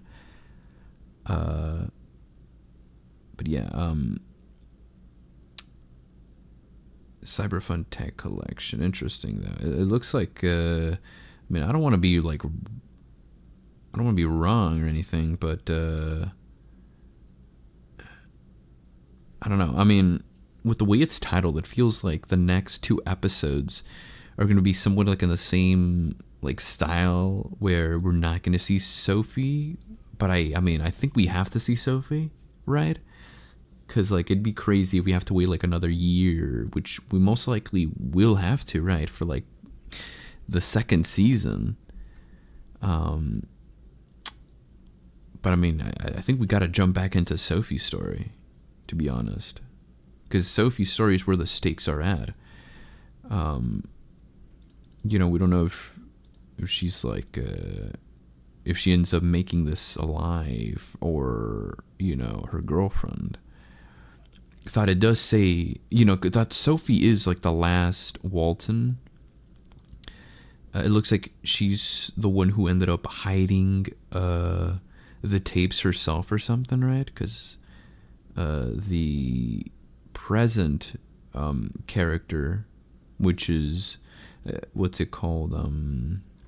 Because like this character right here in the description is practically living within the present, like right now, and what was it? Let's see. Yeah, there was a locker labeled Walten, but then again, I don't know. What's it called? It might have just been like. Who the fuck knows, dude? Honestly, this could just be... It could just be like a random person, or like one of the remaining surviving characters of the series who, put these tapes in a lunchbox titled Walten and then just like left it there in the mall.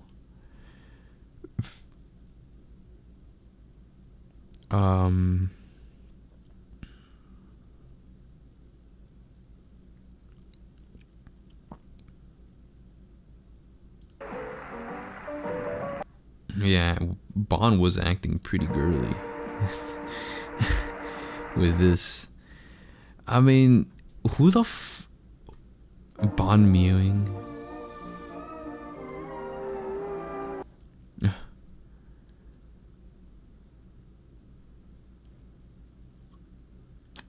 I mean, like, it's weird though. I mean,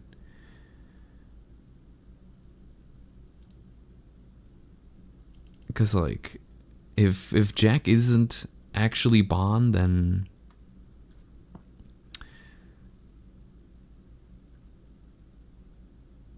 who the fuck is? I mean, yeah, we do see like this other guy, but I mean, it's a dude in a suit though. 1 out of 10, this vid is cooler. Walten Files is dead. Dude, Walten Files is fucking back, dude. And fuck you, man. The Walten Files is back. And it's better than ever, dude. This was Kino, man. This is this was better than I expected. I can't wait to see the epic showdown between what's it called? Daughter versus father. Well, not even father. I don't know who the fuck Bond is, actually. Because now they made it even more confusing on who the actual villain is. Is there anybody in this fucking comments who are like, nobody's like talking about like who Bond is? Everybody's just making fucking jokes about, oh yeah, I have Walten in my file. Shut the fuck up, dude. Fucking hell. And then it's Walten time, dude. Talk about the actual like. Okay, most of these comments are old though. They're from like 5 days ago. Even though like the video itself released 5 hours ago. But let's see if there's like any comment. It says extra tape, you're welcome. Is this an actual tape or is this gonna be like some sort of fucking Rickroll? Oh, what the fuck? Oh, it's an actual video and it's 7 minutes long. Okay. Matthew says, I remember watching the other parts of the Walten Files and they were quite interesting and scary, so I am looking to this part 4 of the Walten Files. Oh yeah, I already went and watched the Walten Files. I went and analyzed it and compared some of the the timeline to the one that I've established 2 years ago on this script of mine. Yeah, a lot of it matches up, like it as I said before, dives further into like certain events and such, which was pretty interesting. But yeah, nobody seems to talk about who Bond is. Nobody's like really discussing it. I guess we'll go on Twitter, but yeah, there is an unlisted video here. I guess part of what does it say? Report 90892 May 4th, 1974. This is a day after, technically 2 days after Ed and Molly died. This is Brighton City Police Department. Frank Davis, Felix Archer Crankin reportedly arrived at the station in the morning on May 3rd. He had a broken pair of glasses, dirty blue pants, and a yellow dress shirt covered in dirt and blood. When I got the call, he was already taken into custody. We sat him down for a few hours, and he revealed valuable information about a case we were previously told about earlier the same day by Mr. Jack Walten. Walten's 2 youngest kids, Ed and Molly, had disappeared with Crankin the night prior. Felix's alibi stated he was unconscious for about 20 minutes. When he woke up, the kid had ran off. Huh. Okay. All right. Yeah, I was wondering what Felix's alibi was going to be, but it looks like it's you know, we're gonna dive further into it within this video. So yeah, let's see. Most of it is just gonna be like, I guess, a conversation, right? There's just gonna be like Felix talking to the cops with like a couple of visuals there and then on the video.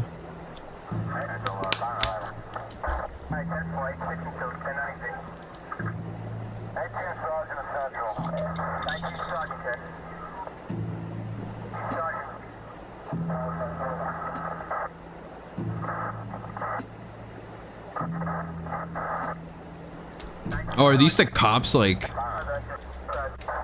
Okay, these are the cops investigating the woods. Right. May 4th, 1974, 2:33 a.m.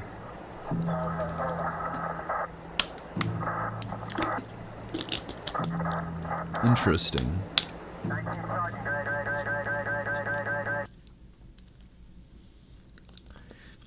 What is the Cyberfun console?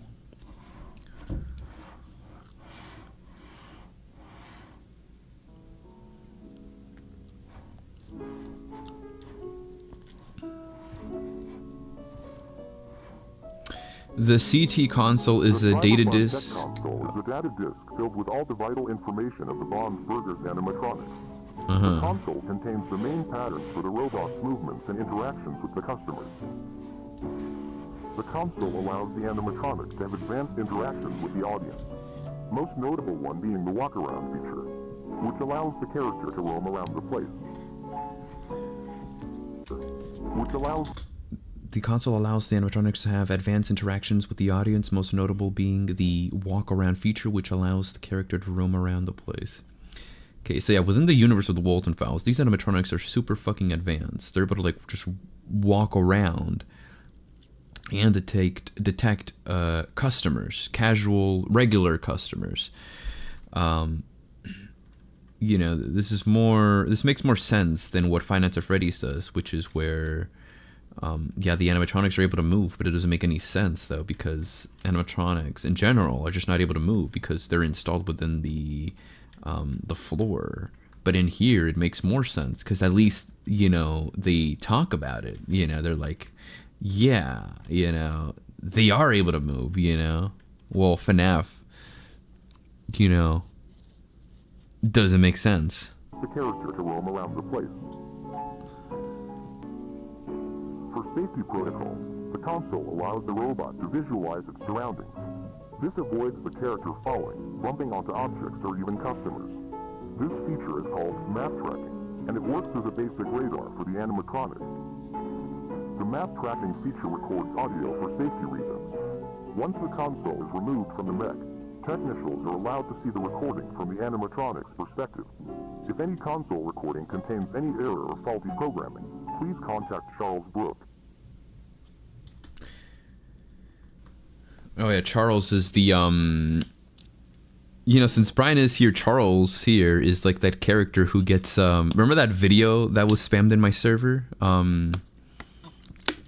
What's it called? That one animatronic like jumps on the screen and he's like missing. What was it? Yeah, the character who was like the protagonist of that video is Charles, who gets murdered by Bond and then stuffed inside that one suit from that video. Missing.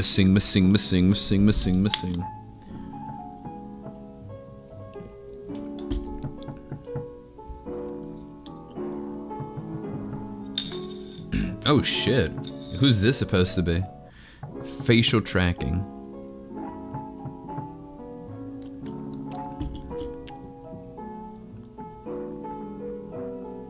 The facial tracking feature is the most advanced technology in Cyberfun tech. This feature allows the robots to detect specific people in the audience, for example, the birthday boy. This allows for a much more magical and realistic experience from the family's perspective. Mind you, you know, what's it called? The events of the series takes place like in the 80s or 90s, and I guess tech is just so advanced at the time, you know, these animatronics are able to like detect who's the birthday boy and like who's this, that, and the third. you know, which makes these, you know, characters much more deadlier. Profile of Only good scene, dude. One of many Kino scenes. What are you talking about? The console then will detect said person's face through their defining facial features. This technology is still a little faulty and in testing phases, as the console can only detect a limited... The console then will detect said person's face via detecting their facial features. This technology is still a little faulty, as the console can only detect a limited amount of combinations, which means a person could easily be mistaken by somebody else. Yeah, that's not good. limited amount of combinations, which means a person could easily... Hello. I'm calling to inform my colleague, or well, my friend, Sue. Oh shit, okay. We're diving further into Susan's death. Susan hasn't shown up in a few days. I can't few days. Okay, so this is Bond, like, what was it, yeah, stuffing her into the suit. Or well, my friend, Susan, hasn't shown up in a few days. And she's still alive, like her, like, in the lore within the universe, Susan is still alive. She's like brutally fucked up in the face by Bond, but she's still breathing, and her neck is snapped too. But yeah, she somehow is still breathing. I contacted her family, and they say they also haven't heard from her.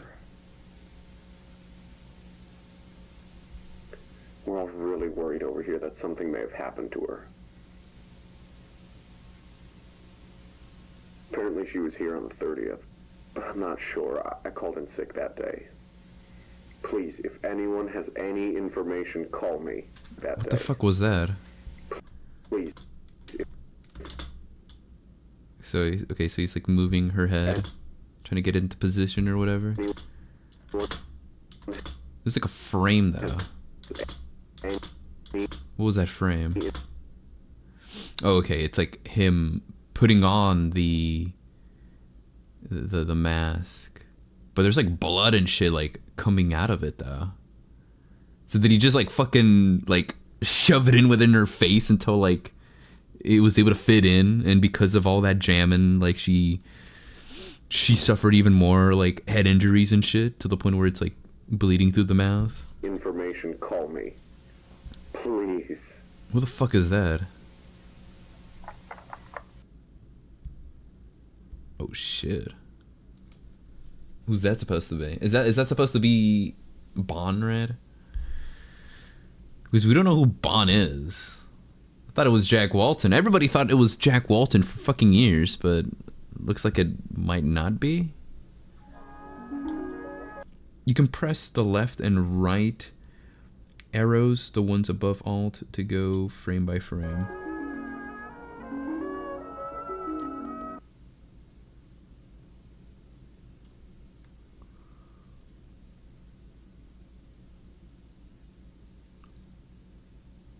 Oh shit, what's happening? Oh yeah, this is the facial thing, right? Oh, say, can you see? And Banny with her neck snapped, just like the one possessing the suit.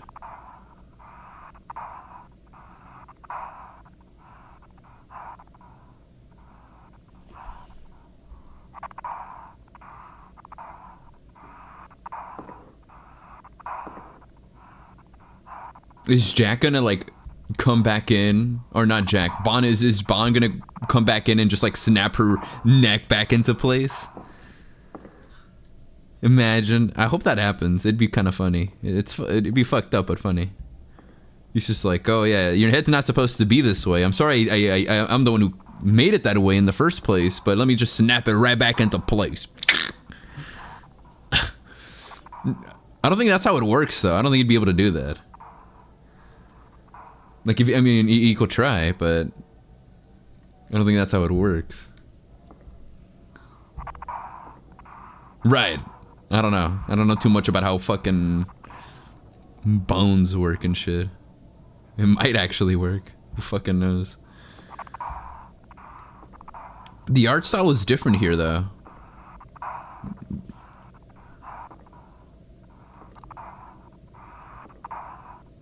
I notice Martin Wall sometimes changes his art style depending on like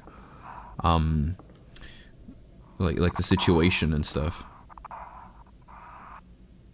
Is this part like, is her walking supposed to be sort of like a more like in-universe realistic take on like how, you know, that one mini game of like Banny like walking through the restaurants trying to leave and shit, but she can't, right?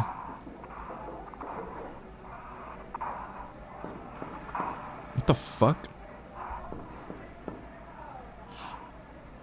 What is happening?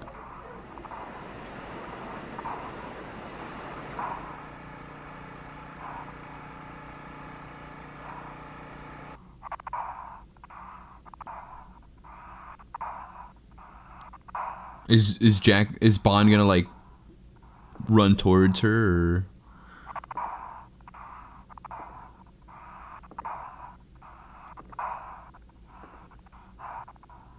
We must go deep into the forest. Hurry, follow me.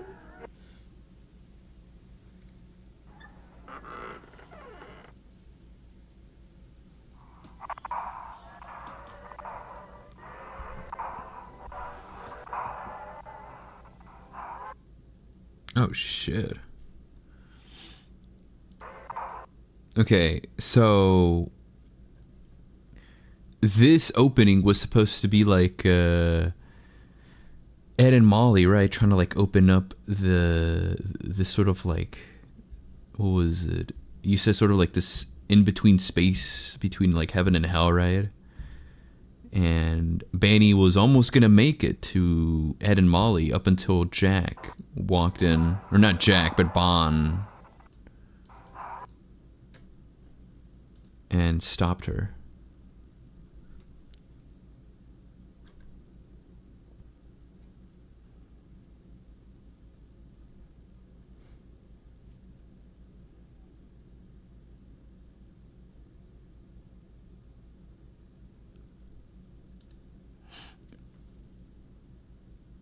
Yeah, how the fuck did people find this link, by the way? Like, where was it hidden in the video?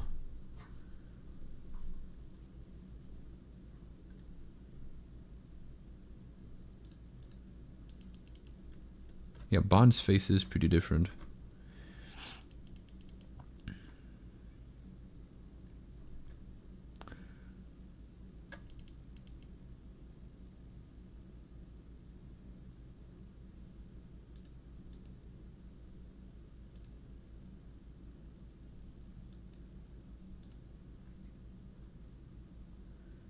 Huh.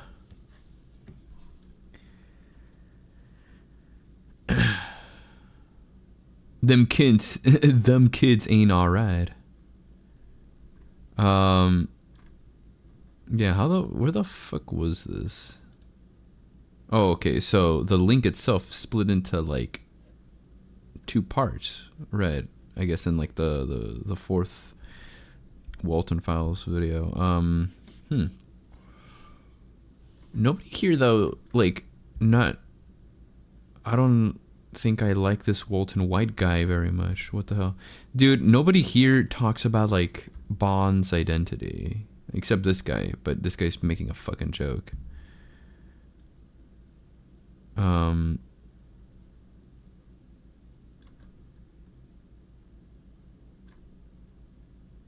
Yeah.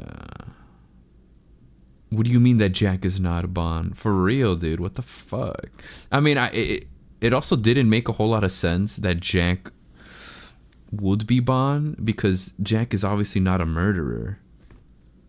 Unless, you know, well, I mean, at least from what, you know, we know of Jack, right? Like from what we were shown of him in like the 3 episodes of the Walten Files.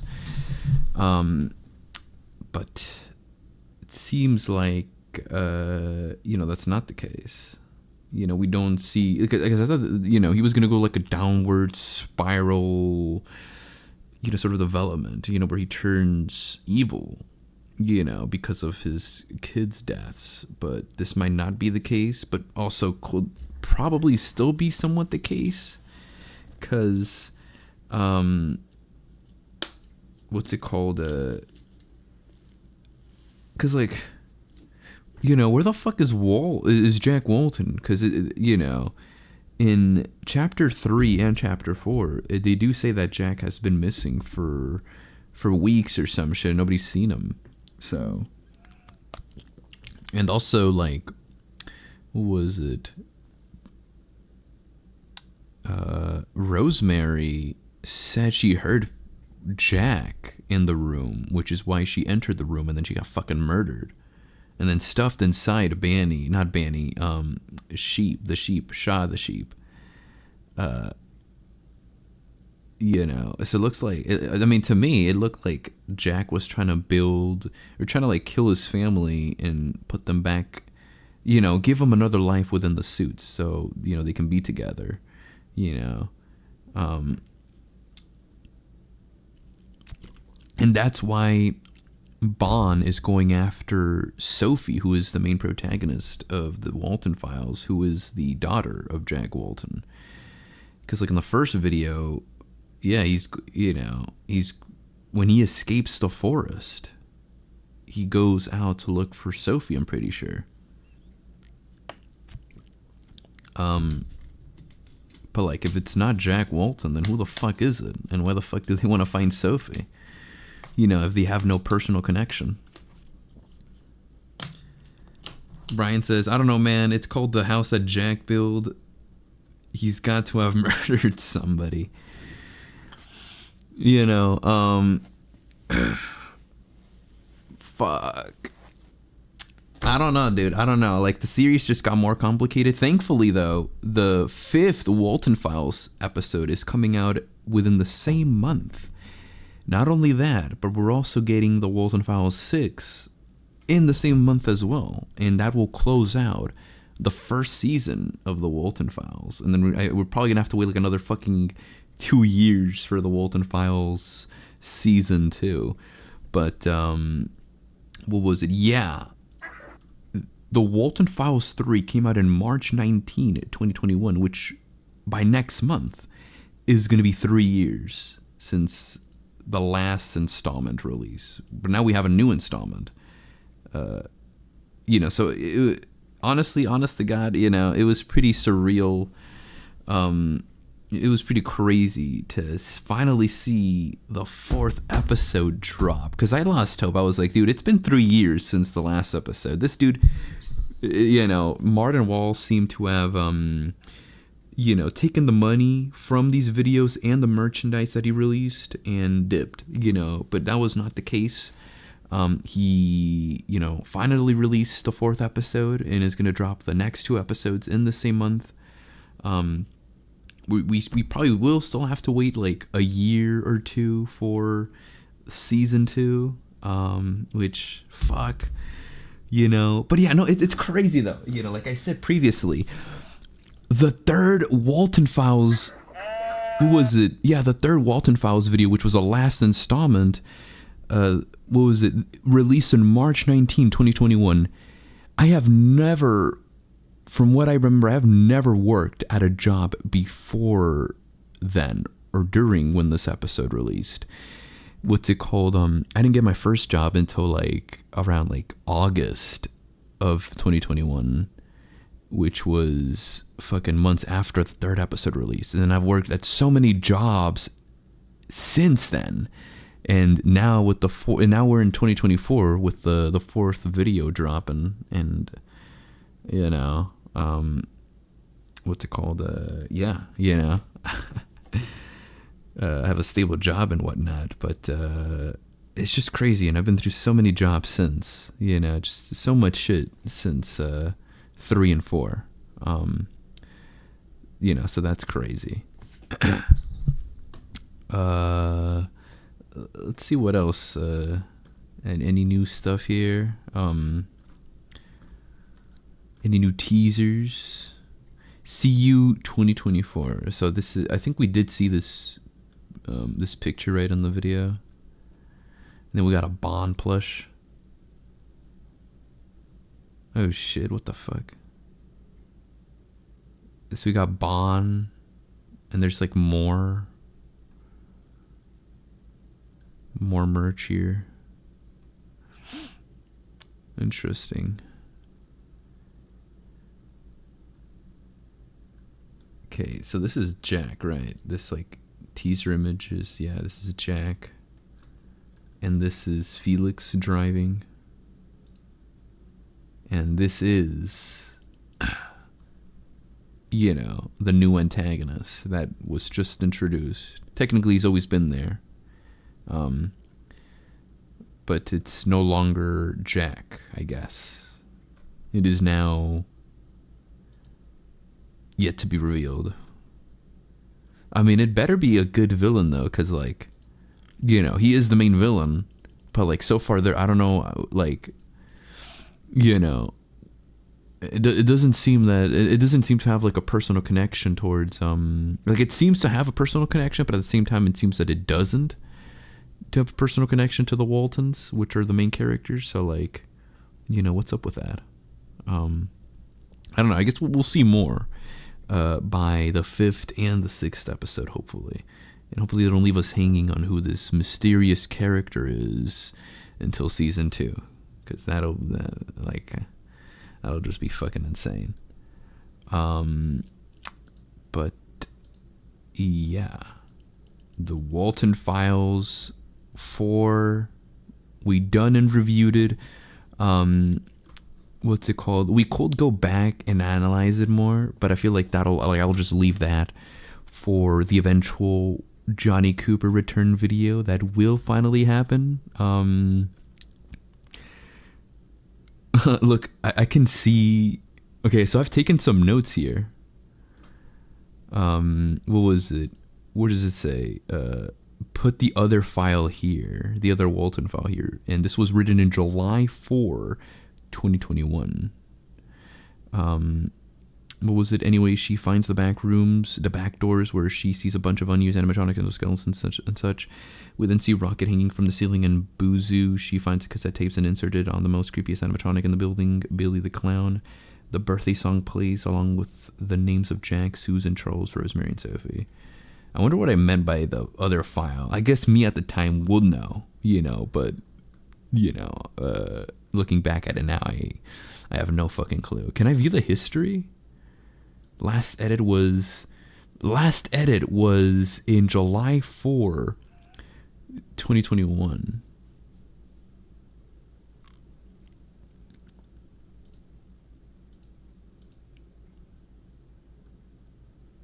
Walten Files backstory, like Walton's being animatronic, Sophie disappears, security guard. I think that, yeah, this part was just like a little tip for me to like for like the video itself, I guess, sort of like a summary of what I'm supposed to talk about in the video. But I think, I mean, that's what I'm thinking. But then I dive further into it. So I first started writing the script in June 2021. And then I finished the script in, I'm going to say June 30th. Because there is like a time gap between June 30th and July 4. Okay, yeah. July 4 is when I started like fixing some of the grammar and shit. So what was it? That was like 13 days. It took me like 13 days to finish the script.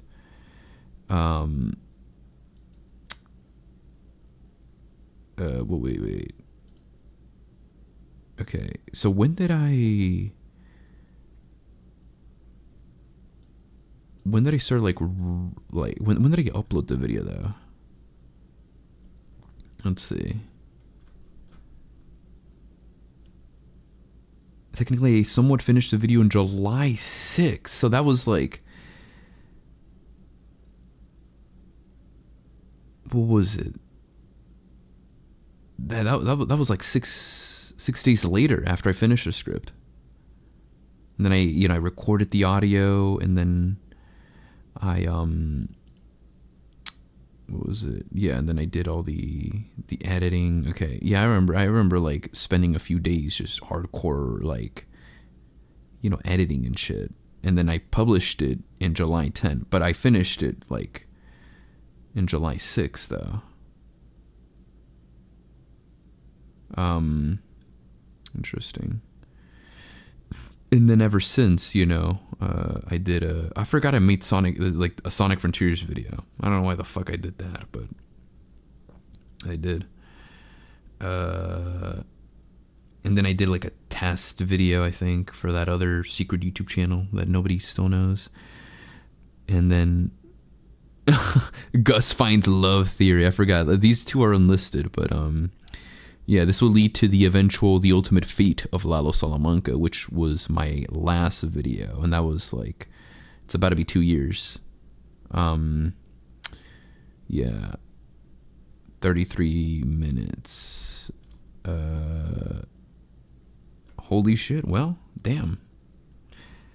But no, yeah, I'm gonna be fucking back, bros. Like this is my comeback, honestly. Like once the other 2 videos drop, that's when. Well, I mean, technically, I can already start like writing the script. I can dive into this 4th video and what's it called? Analyze the events while also putting it in a cohesive timeline, I guess. How do you think I should do it, Bendy? Because technically, like, I guess I could put it in a cohesive timeline and such, but, people watching it will be somewhat a little confused because they'll need the other video, which contains Walten Files 1 through 3 timeline to make sense with the 4th one. You know what I mean?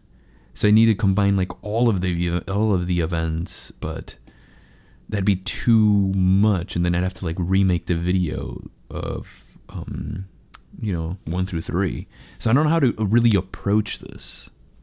Johnny's gonna make parts to the timeline video. Yeah, I know. I mean, but it's gonna be convoluted now though, because like, how do I make this work? Because I could do a part 2.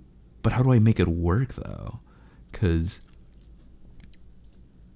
like, I feel like it makes more sense, as a completed timeline, which, does mean that I have to like, redo the other video to, fill in the gaps and shit.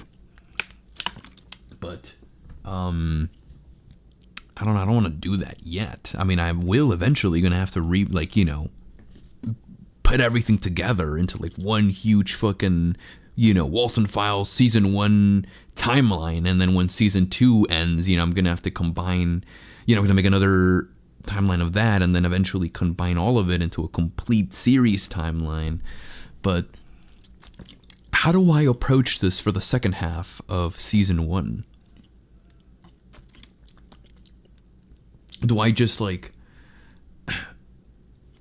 because I could tell the viewers, like, yeah, watch the first video and then come back to this one. But then, like, I feel like the viewers would not they'd still be confused of, I guess I can somewhat see how I could make it work. I could go back to some of the events that, that are discussed in the Walten Files 4 and be like, yeah, so this takes place like right after, Felix drove to the school and accidentally murdered the kids and such. I guess I could do it like that. What was it? I mean, it'll be like a little different from the timeline video. I feel like if I do make a video of 4 through 6, it'll be more so of an analysis, and then eventually, I'll have to remake the timeline video with the complete season 1, events and shit. But still, I will like organize the events into like a cohesive timeline for the video that, I'm going to cook up and such. But without having to like retell the full fucking thing, I'm just going to like, what was it? Just sort of like retell what needs to be retold for the Walten Files 4 events to make more sense. Because as I said, the Walten Files 4 just dives, just sort of goes back to the third installment, but dives further into the timeline and the events, gives us more detail into what happened and such. So as far as I'm concerned with a timeline, there doesn't seem to be much, where I have to break my head. I think it'll, it's going to make sense. I am going to have to like rewatch the video and then fucking put all that shit together. But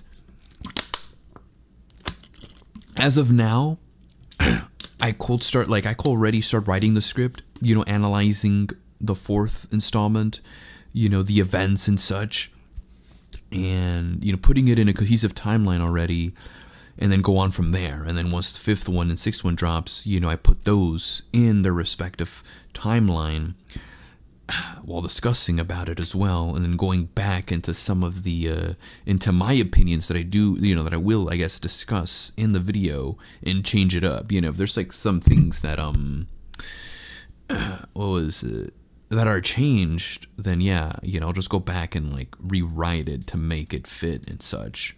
I could do it like that, because the fourth Walten Files video is already 36 minutes long. I think the next one is going to be like an hour long, and that's going to drop like in, I don't know, by next week or in 2 weeks, and then God knows how long I think the last one is going to be the longest. I'm pretty sure.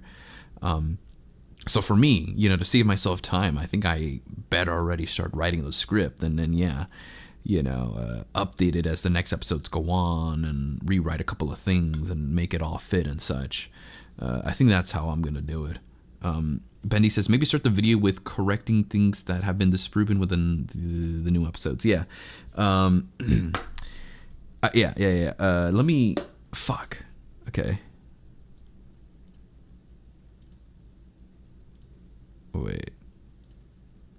It matters where you... Too hajily. Video-wise, the only thing I've done on YouTube besides live streaming was just collabing with H&N Films for like 3 or 4 videos. That being, of course, Breaking Bad ranked. All Breaking Bad episodes are ranked, and all Better Call Saul episodes are ranked, and then all Breaking Bad universe episodes are ranked, including El Camino. And what was it? And then like this trivia thing that he did, which is like, I guess 4 episodes. But yeah, that's all I've done for like 2023, was just doing collab stuff, which somewhat makes me like Spyro, because after his remake trilogy released, all he did is just collab with Crash Bandicoot. But I am no longer Spyro. I am back to the main man himself. Let me, what was it? I'm just gonna write some tips here.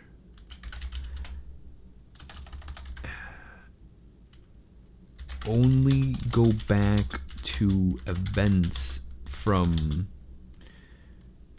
the previous installments that are talked about in the Walten Files 4 and dive and retell it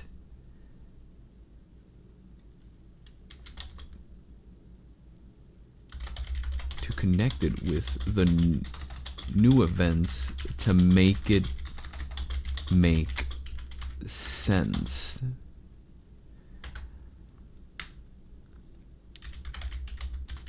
Analyze the events, of course, obviously. And then you said,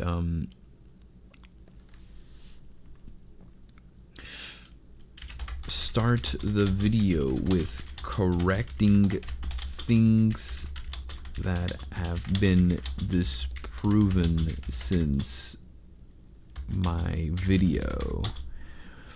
That, of course, being... Let me see. That, of course, being Jack not being Bon. apparently.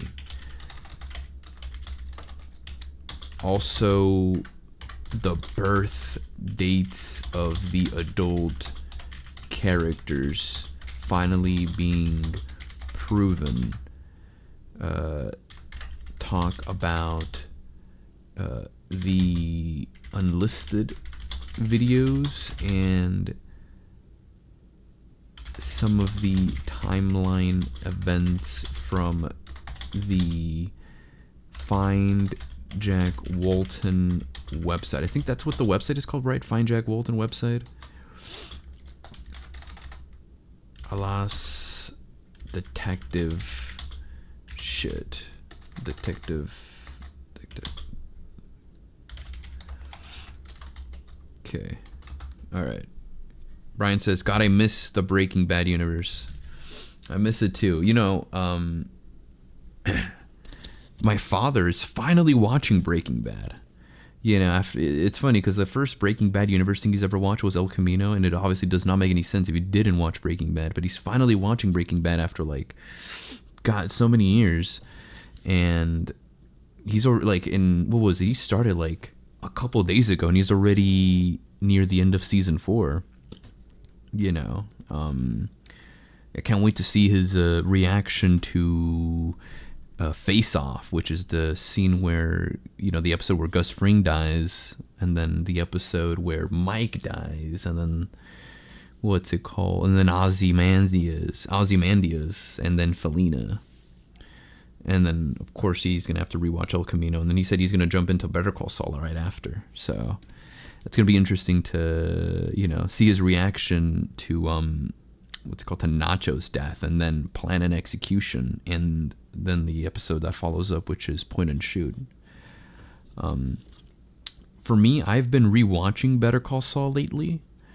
And, you know, I was thinking back on Lalo's death.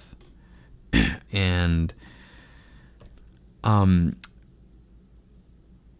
you know, like, I think me and you we were left somewhat, like, unsatisfied with his death, right? Because I feel like he needed a bigger death, you know. Lalo is such a great antagonist, and the way he died just felt very anticlimactic, you know. It didn't really fit his character. I was expecting, like, something unique and, like, because that's some of the things that Better Call Saul does, is that, like, you know, it gets a little more,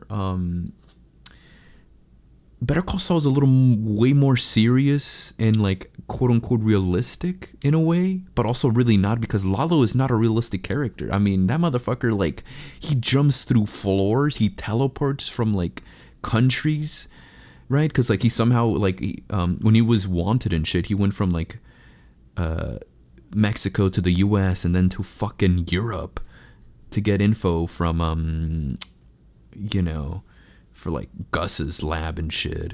I don't know how the fuck he flew from, like, US to Europe without, like, getting caught or whatever. I don't know. A lot of those, like, the boogeyman, you know what I mean? So I thought he deserved some death that sort of fit his character. But I guess not. But, like, the reason why I say, like, Better Call Saul is, like, a little more realistic or a little more, you know, just sort of, like, more serious is because, like, Breaking Bad has a lot of, like, cartoony moments, you know, and, like, sort of, like, crazy deaths. Like Gus Fring's death. Gus Fring died with half his fucking face burned off, and he still walked. He was still somewhat, like, he was still alive when he walked through that door to tie his tie, you know. That was a crazy death. Like, you're like, what the fuck? Like, he's still alive, and then you're like, wait a minute, what the fuck? Like, what's happening? Like, is he still gonna be alive with his face burned off? But then he just dies, like, immediately after. I was expecting Lalo to have somewhat, like, not like a death, like, you know, like a replica of that, but at least something similar. But yeah, I was thinking back to his death, and I'm like, dude, you know what they should have done? And this probably will have pissed off a lot of viewers, but I think Lalo's death should have been left open-ended. I think the way they should have done is that, I guess, keep it the same way they did with, like, Gus Fring, because, like, in a couple episodes before, Gus Fring sets up the gun. He puts the gun in the lab, so, you know, foreshadowing and shit, because I don't know, somehow he fucking knows that Lalo's gonna, held them captive in the lab and he's gonna have to kill him, I thought that was I don't know, it's kind of stupid if you think about it, because how the fuck does Gus Fring know that Lalo's gonna eventually come to the lab and then Gus Fring's gonna have to use the gun on him, you know what I mean? I guess it's something similar to like how Gus Fring knew that Walter put a bomb in his car or whatever, he somehow he has like a sixth sense or whatever.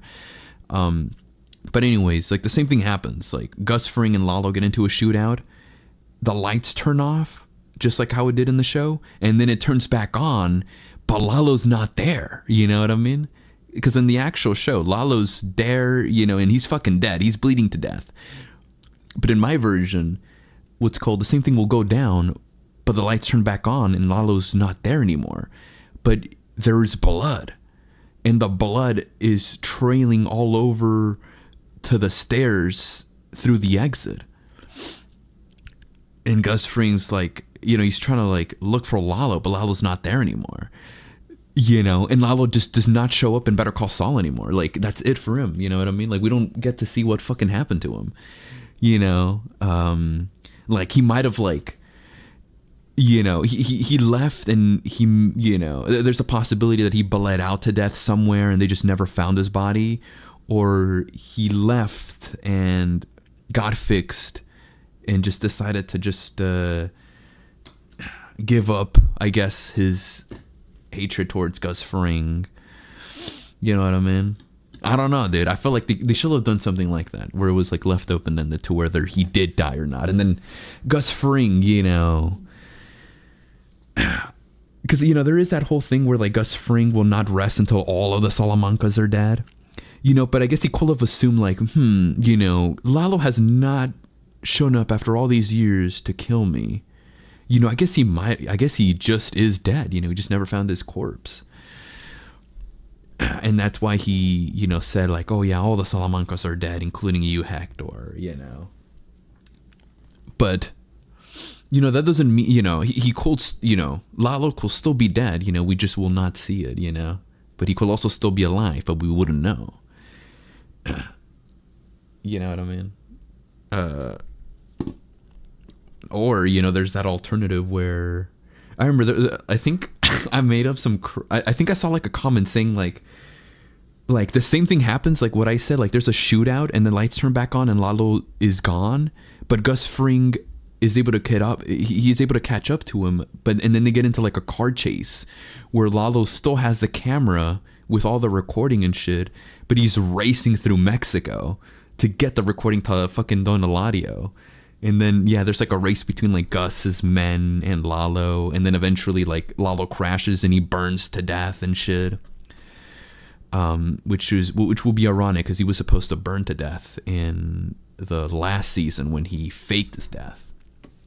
Which could have ended that like that. Or there could have been like another death scene where, what's it called? Lalo does make it to Mexico and he shows the footage to... what's it called? He loses the footage, but he goes to Mexico and tells like Don Eladio like, hey, Gus Fring has a lab and shit, and he's planning to kill you and whatnot. But like he's sounding like Chuck. Like, you remember how Chuck was like sounding like crazy in the court scene? He's like, I am not crazy, and I know he swapped those numbers and shit. Lalo could have had something similar where he does that, but with the cartel. And then they're all like, dude, this guy's fucking crazy. Let's kill him. And then they fucking kill him, They could have done something like that to parallel Chuck and Lalo, both very different characters, but had both a huge impact on Jimmy's life. But yeah, 3 options for Lalo's death. And then there's another option, of course, I think the final one, which is Lalo showing up in the Gene timeline. But then that'll be like a whole different ending towards Better Call Saul, which I don't think they wanted to do. But that, I mean, that would have been crazy. Brian said, yeah, but I feel like they did that for Gus because he looked so unstoppable, because even when the bomb blew up, I was like, damn, they get him. They got him. Yeah. What's it called? I think if you're talking about Gus's death, yeah. It was so, everybody's like, damn, fucking nothing's stopping Gus Fring, not even the fucking bomb. But no, yeah, he died right after. But yeah, Lalo died because like, you know, they just had to make Gus Fring like such a you know, such an evil and deadly fucking boogeyman that he is in Breaking Bad.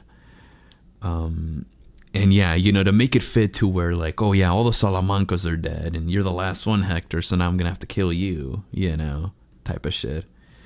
But I don't know, I think they should have just like said fuck it and, you know, somehow Lalo fakes his death and he makes it to the Gene timeline, you know, just to make it more creative. Because I feel like, yeah, the Breaking Bad stuff is what stops Better Call Saul from like doing, you know, something crazy with these characters, you know. Heisenberg is still your favorite character? Out of the Breaking Bad universe, I'm stuck between either Heisenberg or Saul Goodman. You know, those are my top two characters. I think they're interchangeable. Because, well, Heisenberg is such a badass character. You know, I look back at some edits that I find on TikTok of Walter White, and I'm like, damn, this motherfucker is badass as fuck, you know? And then there's Saul Goodman. And Saul Goodman is badass in his own way. You know, he's a cool character and such. And I honestly, I relate a lot to Saul Goodman, which is why he's like in my top 3 protagonists of all time. And he's such a very complex character, you know, especially his relationship between him and Chuck. Because, you know, they don't give out like their relationship with like a spoonful, you know. It's such a... You know, it's such a complicated, yeah, just complex, you know, relationship and such. How did the Walten Files turn into Gus Fring? I know, right? I think it might be, I think, remember when I talked about like how the Walten Files might have gotten themselves into like cartel stuff? I think that's how, because Gus Fring is, you know, part of the cartel and such, and I think me talking about that back then was sort of foreshadowing to our talk that we're having right now. You know, it finally led up to something. But yeah, so many people want a Gus Fring spinoff. It's funny, you know, even Gus Fring's actor himself, he's always talking about like how they should do a Gus Fring spinoff. They should not. Don't fucking do that, dude. I know Vince and the other dude, what's his name? Vince and Peter Gould will never, but, I mean, at best, like if they have to, for some reason, make a Gus Fring spinoff, it should be a movie of his time in Chile, you know, with a young Gus Fring actor and his gay lover. But that's it, though. Just a movie. Honestly, if there is a movie, if there's another Breaking Bad movie, I really don't want it to be about Gus Fring, but I want it to be about, I want a funny comedy movie with, Hugh Babineau, QB,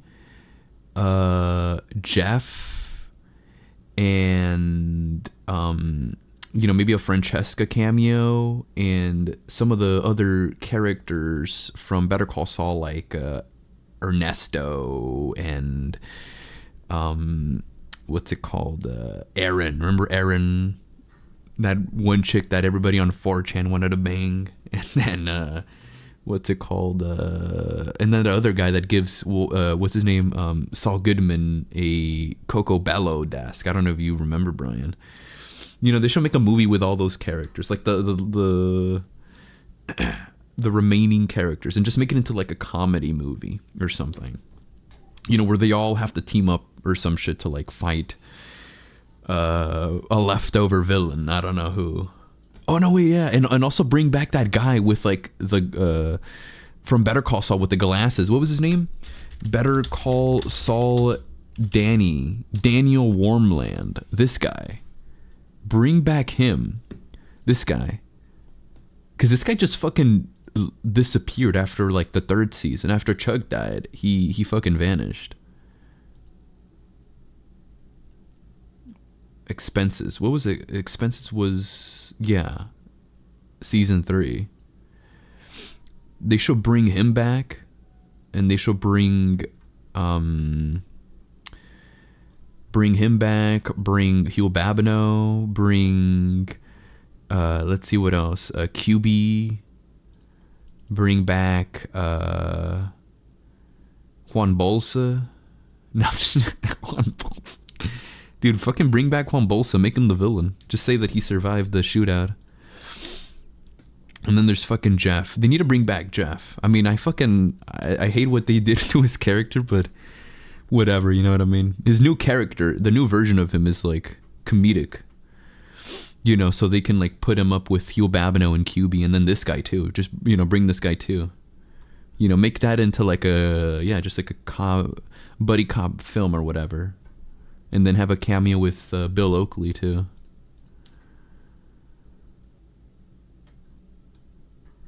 Solgon. Was he in all the seasons? Oh yeah, he was.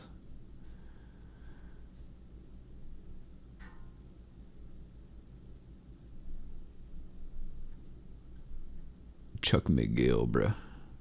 What's up, Cruz and Bite of 87? Holy shit. My boy Howard Hamlin, dude. Bro did not make it past 2004. That is crazy. Yeah, he died in June 24, 2004. Damn. R.I.P. Howard Hamlin. Lalo died like the day after, right? Yeah. It was only a couple hours after.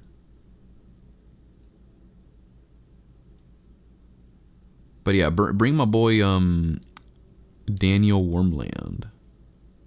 Danny. Price, that was his name, Price. That was his nickname, Price. All right, back to the Walten Files. You know, sort of wrap things up. It looks like we're not gonna play Poppy Playtime on this stream. I'm just gonna have to like retitle it and like change the thumbnail or whatever. But you know, I'll play Poppy Playtime tomorrow, or technically later today. But yeah, the Walten Files. So wrap up things. Looks like this is a new villain right here, Bon. So now I'm confused, like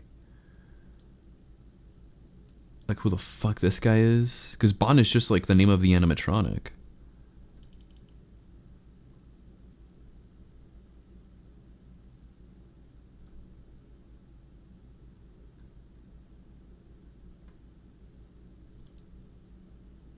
Who the fuck can this guy be? The pain was just beyond imagination.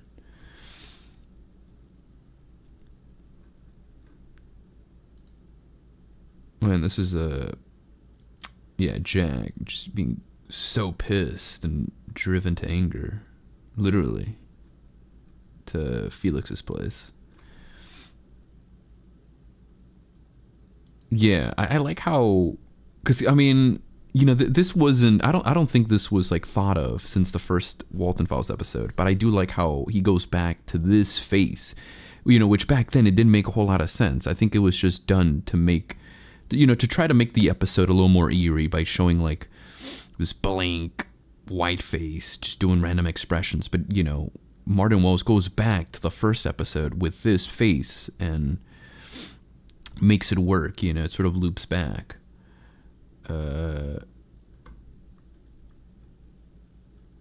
It's funny how this face right here became a meme. Like, I've seen this in like so many memes of like SpongeBob for some reason. They're like, oh yeah, SpongeBob, you know, SpongeBob will be funny up until there's like a face that looks like this. And it's like that Walten Files image.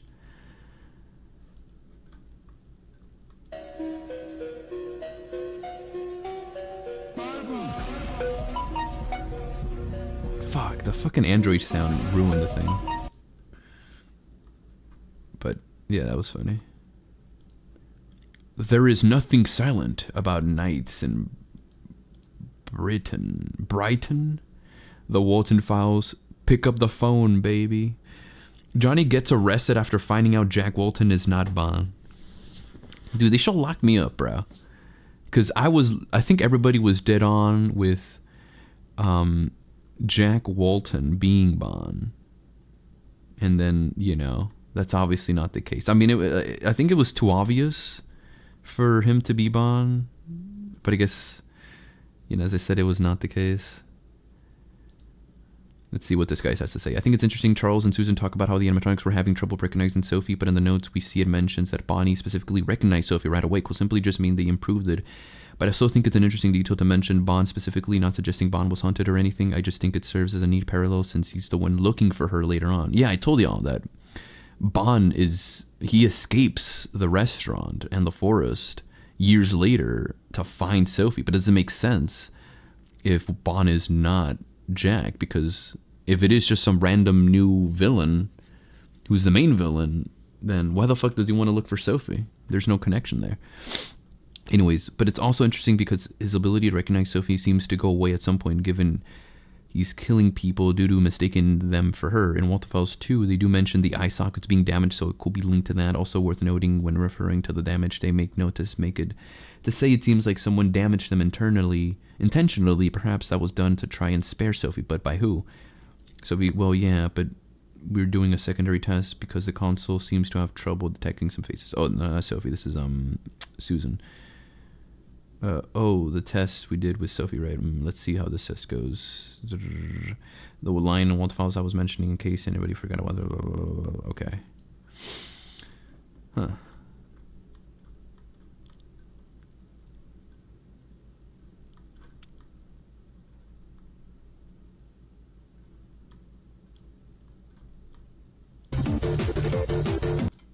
Damn. No, yeah. Like an egg before you get folded like an omelet, nigga. Interesting. So, Brian, are you gonna go and watch the Walten Files 4?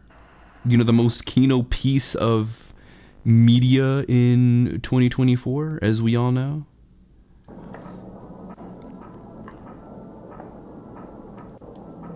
Dude, let's look back at let me take a piss and then let's look back at what's her name? Susan's death again.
Okay, I'm back like Knack.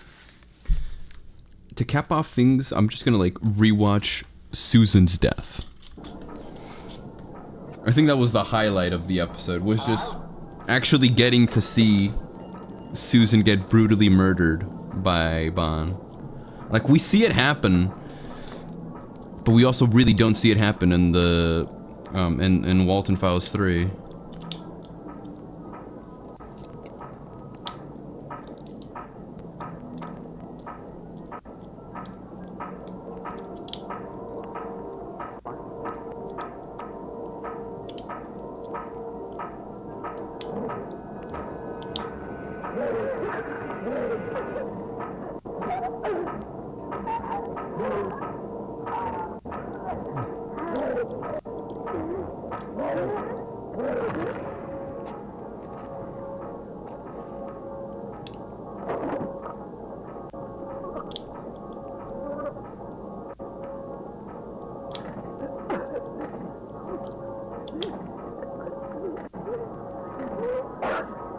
To me, it looked like he fucked up her face more by shoving his foot up her face. And then he stole and fucks up her face even more.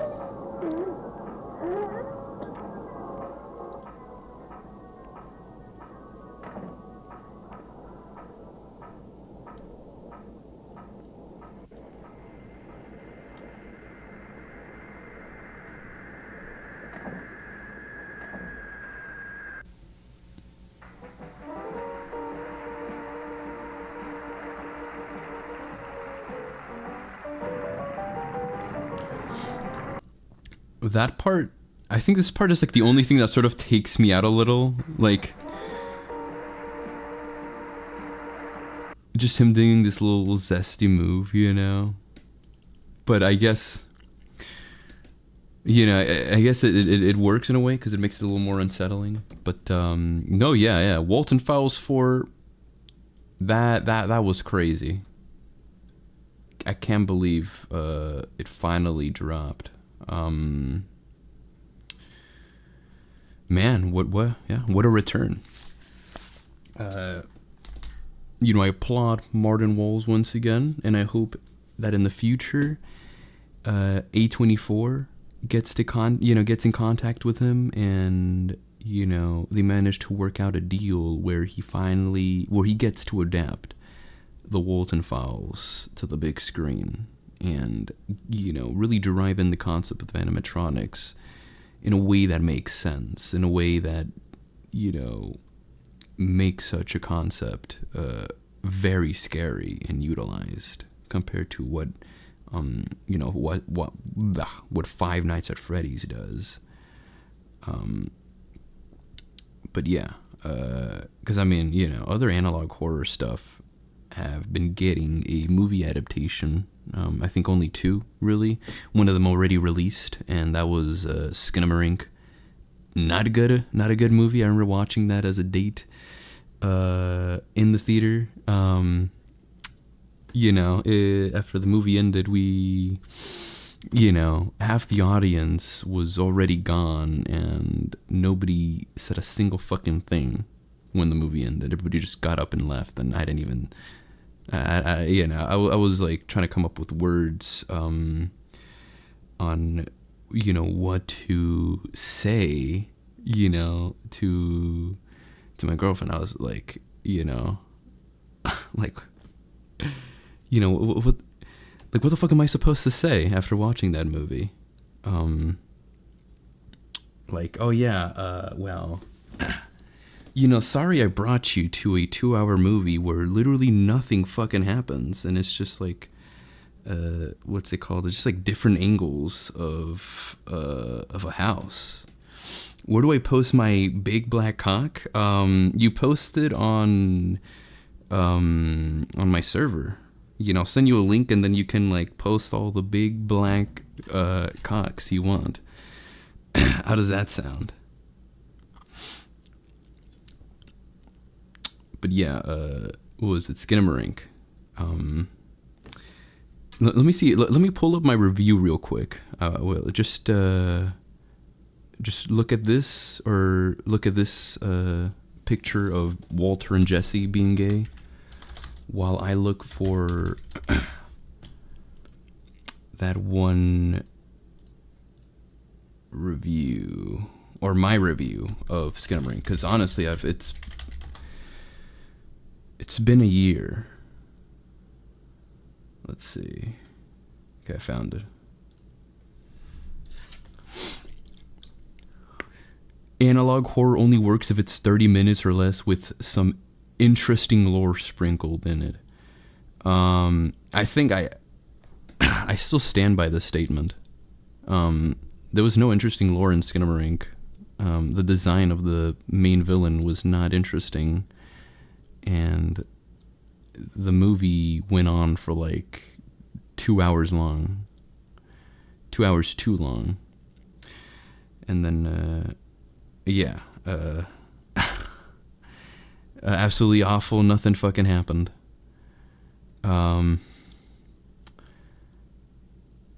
What do the reviews say? What's the rating for this movie? This movie has a 2.9 out of 5 in Letterboxd.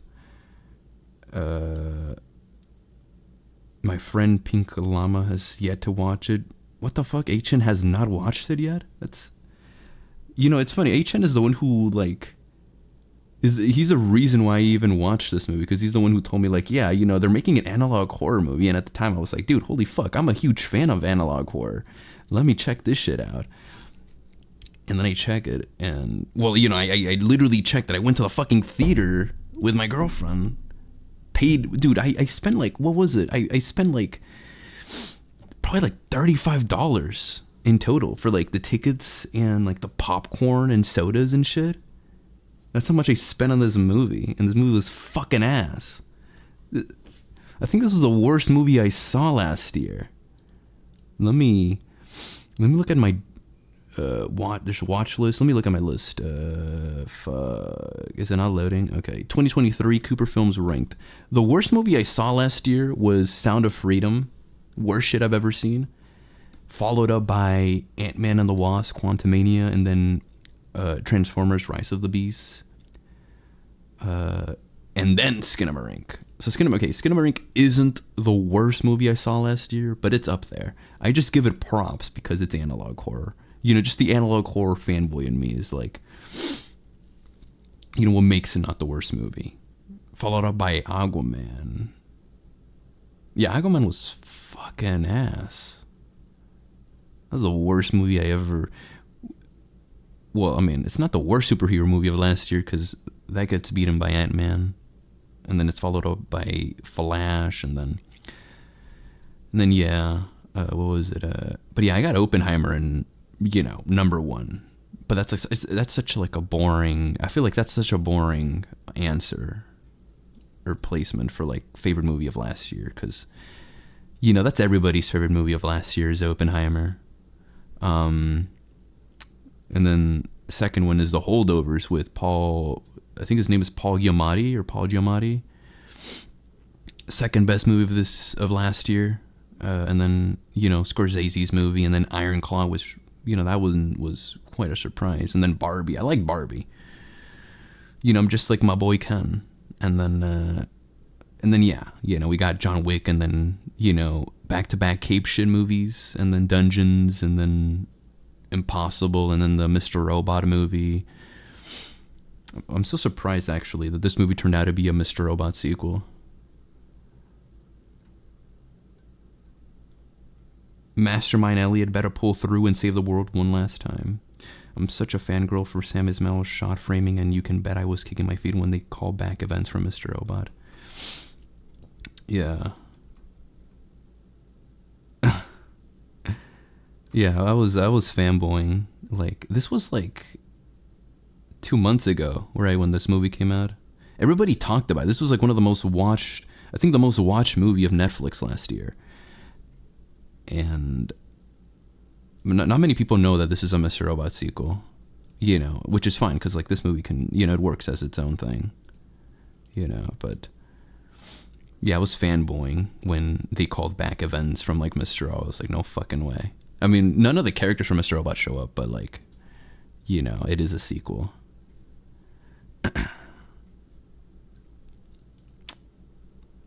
Did you see Spike Lee is gonna make a remake of High and Low? I saw that, but High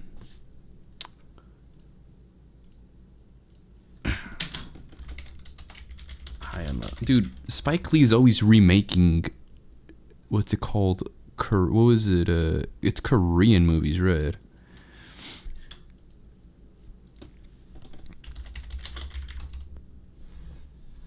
Yeah. Denzel Washington will star in Spike Lee's High and Low for A24. The film will be a remake of Akira Kurosawa's crime thriller of the same name. Dude, that guy's gotta stop fucking remaking Korean. What is Aki Kurosawa's nationality? Oh, he's Japanese, okay. Dude, yeah, he's gotta stop remaking Korean and Japanese movies and start making his own fucking movies. When was his last original film? Because I know he did fucking Oldboy, but that's just a remake of What was it of, fuck, I forgot that director's name. Let me look it up. Yeah, Park Chan-wook. The Five Bloods. What the fuck? I've never heard of this movie. Dude, Spike Lee fell off hard, bruh. His last good movie, I liked Blacksman. That was pretty good. Yo, what's up, Lamaloid? Dude, I was just talking... Dude, I was just talking about you, Lamaloid. Like, literally not that long ago. I was discussing how...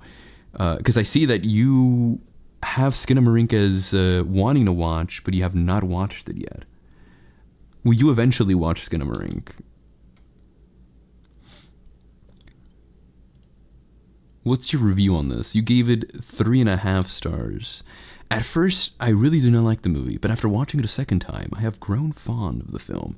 It's not my favorite horror movie, but it's not the worst I've seen. However, it is still way too long, and that it is. If this movie, if Skinamarink was like, I don't know, like 35, 40 minutes, I will have been, my rating for the movie will have probably been way higher. But because it is like almost 2 hours, you know, that's, it deserves like 1.5 stars. What did Lou rate it? Oh, Lou didn't even like write a review for it. She just gave it 2 stars. What the fuck, Karikarus? Karikarus gave it fucking 4 stars? I don't think any of you guys who are watching knows who Karikarus is, which is funny because most of my subscribers are Crash Bandicoot fans, but Karikarus is a Crash YouTuber. Somewhat. He actually, I don't know, I guess the most popular Crash YouTuber, even though he doesn't focus on Crash itself. But holy fuck, dude, he wrote a whole essay on this shit. What does he say? Taking aside the utter dullness of what is going on and no real setup or resolution to its theme, Skinamarink is not only extremely stylish and uncomfortably filmed to a gripping degree, but probably the best representation of what a childhood nightmare is. Not what it's like, but what it literally is. I remember my younger nightmares being just as mundane and repetitive and uneventful, with the true terror coming from the slight distortions of what's familiar and safe to you, leading to sudden jolts and shocks of the uncanny, catching you off guard and scaring the life out of you. So many shots used brought me right back to being a kid again, alone in the dark, trying to make my way to my parents' bedroom. I've never experienced negative nostalgia before, but this film awakened it in me. Kids need stability, and in this film, it gives you absolutely none of it. It's 90 minutes of unforgiven tension, broken up by occasional spurts of danger. But it's not even necessarily dangerous. It's just different, unknown. You're in the house you have grown up in and know inside out, but it's not quite the same. And your favorite toys and siblings are around to play. So you ignore how weird everything else is around you, but then it gets a little too weird. And by the time you realize that, it's too late. And suddenly, you have no more doors, windows, no telephone, and not even a toilet to relieve yourself with. So then it feels like you're slowly drowning in the darkness around you while something calls to you and it's too powerful to fight against. You're only 4, so you follow it, allow it to mess with your understanding of reality, and maybe you'll just be convinced enough to believe that it is all the world is really like. And are your parents there? Is your sister safe? How do you know you're only 4? Okay. Yeah, I know. People have said,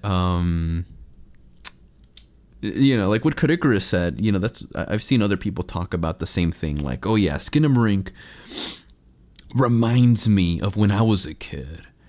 You know, how I like will wake up like at 3 a.m. and will watch TV at 3 a.m., you know, when it's so fucking dark in the living room while my parents are asleep. And I'm just watching the TV just by myself. And I know that feeling because I've experienced that before. I mean, I don't know. I mean, who hasn't, to be honest? You know, who hasn't, woken up or stayed just so late, you know, where you're by yourself in the living room and watching Family Guy.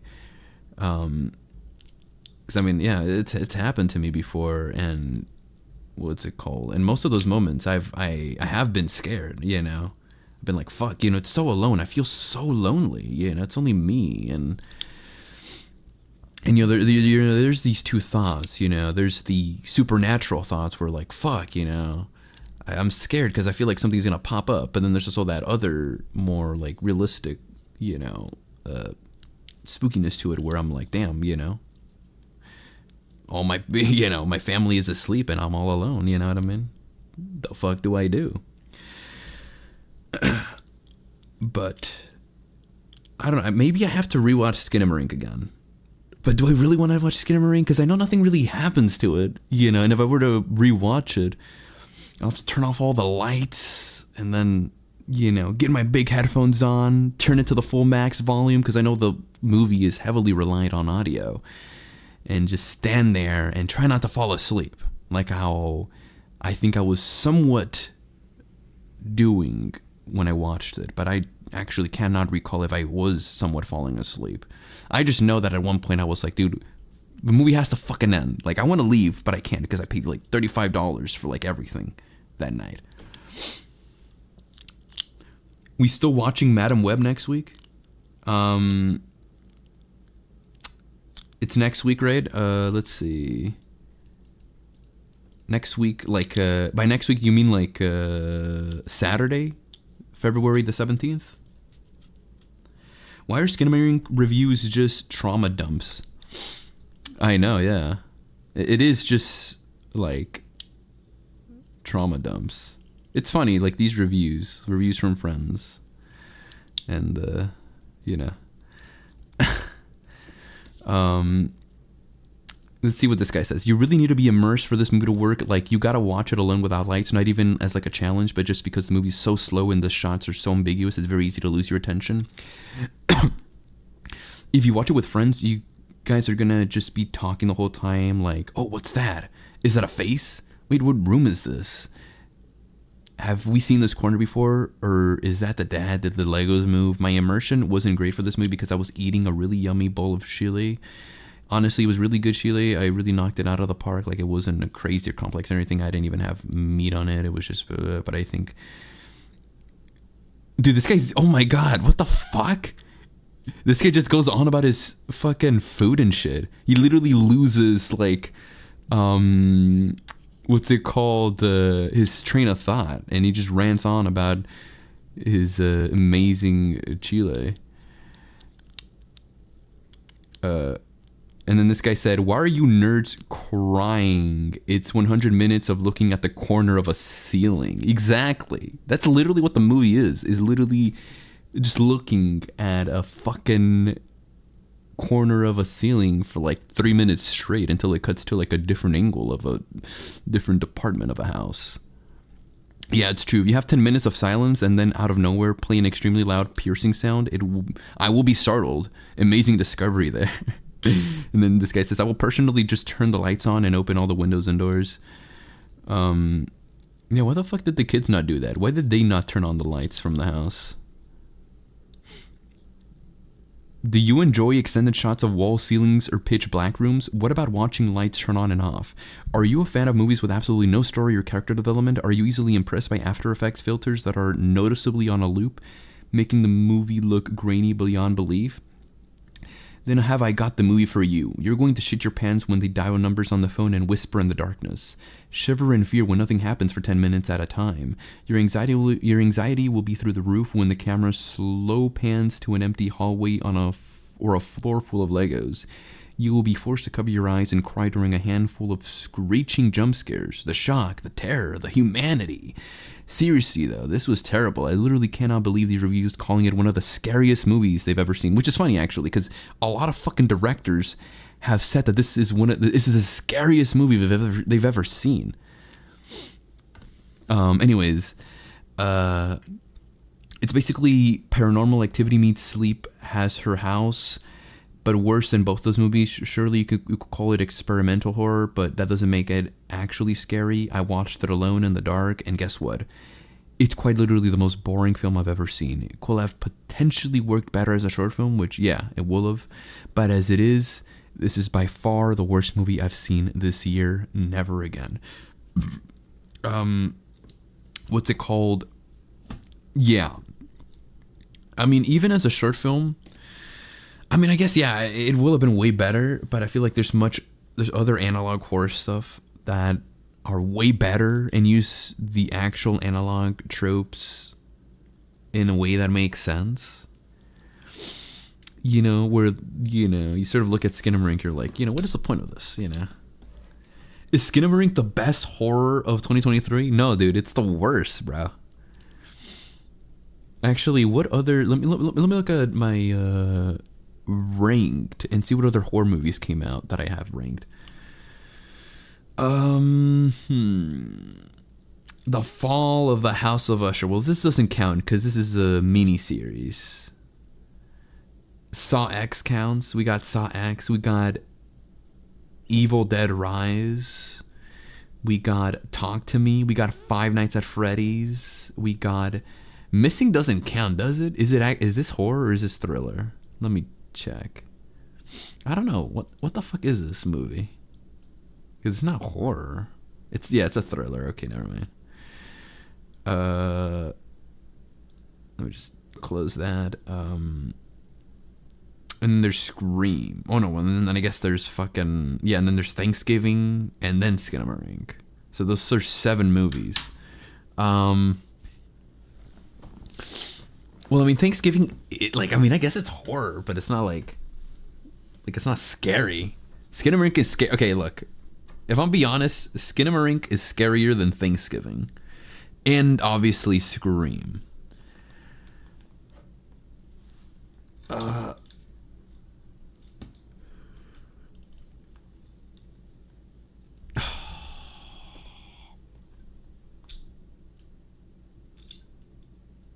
Actually, I don't know, dude. I mean, the Skinamarink was like, I did not like Skinamarink, but I do think, honestly, now that I'm looking back at it, I think the Skinamarink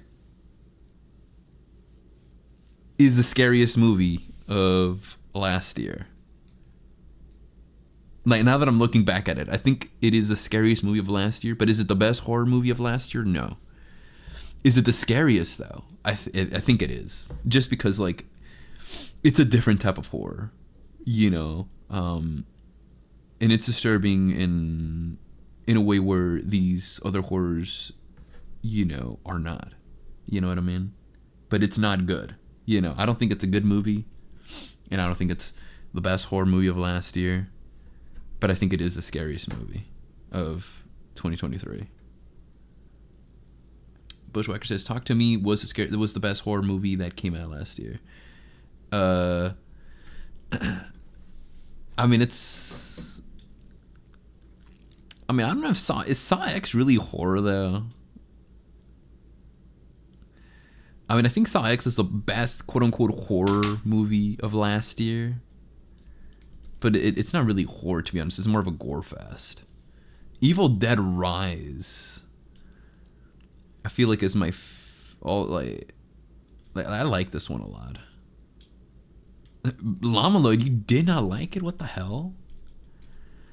You said lol and then you gave it 2.5 stars. Why did you guys not like it? I liked it. The Rat King from The Last of Us 2 returns. Oh yeah. The final monster in this movie is like clearly inspired by the Rat King from The Last of Us 2.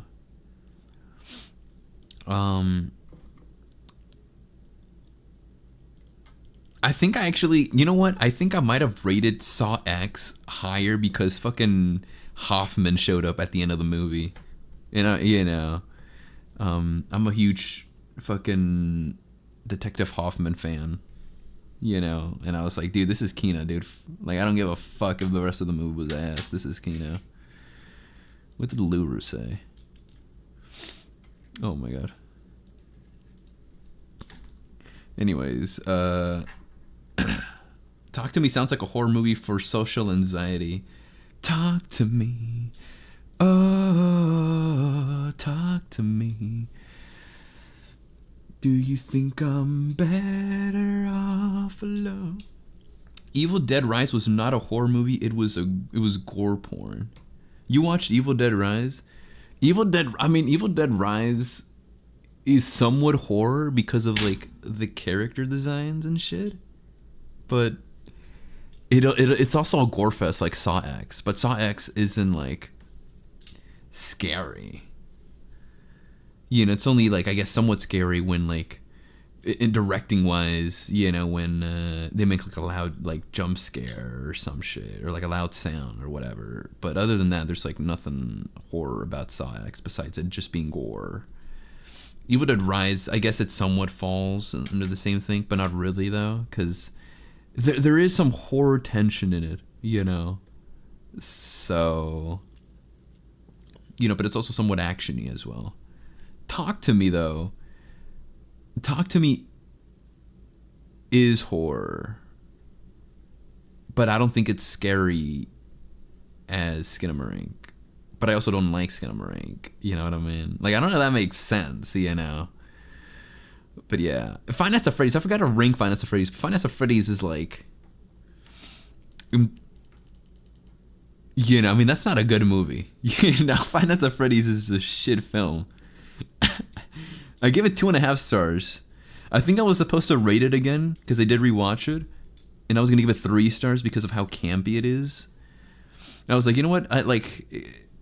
Okay, you know, let's throw everything away, you know, because I know before Five Nights at Freddy's, the movie came out, I knew it was going to be shit, you know, I knew it was not going to follow the lore, and I knew it was just going to be like this basic generic horror movie, and it was.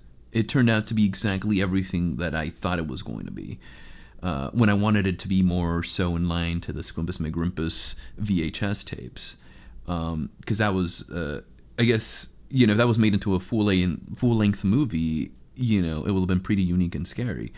But instead we get a generic slopfest, which was, yeah, the movie that came out last year, Five Nights at Freddy's. But,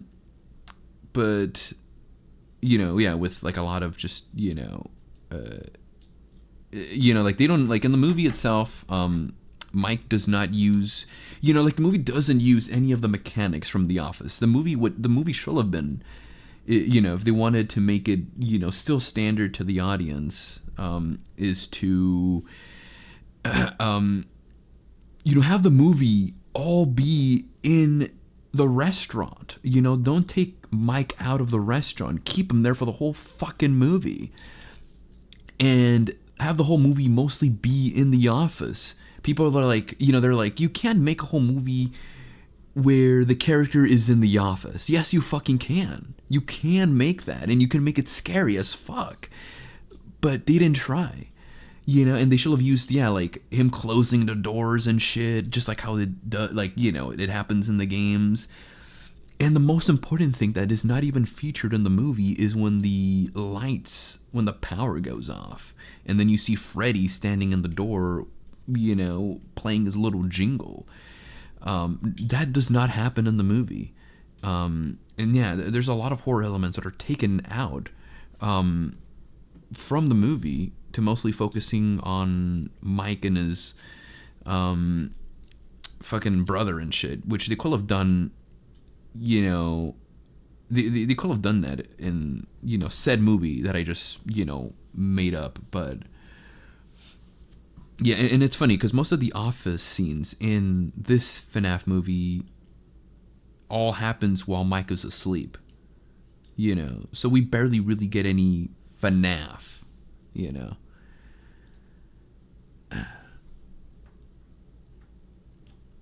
Hoffman dropped the hardest line in cinema history. Oh yeah, what'd he say again? I call that an epic fail. That was Kino. Knock at the Cabin was not horror. Good movie though. Knock at the Cabin. Yeah, I don't think that was horror. I think that was more so thriller. But yeah, that was a good movie. I liked it.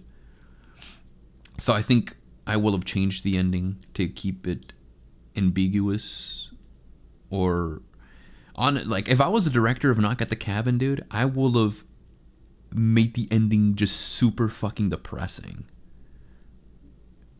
you know, were like, yeah, because like in the end of the movie, what's it called? The guy kills his husband, and he leaves with the girl, and you know, it turns out that they did end up saving the world, you know, because you know, it was some bullshit or whatever.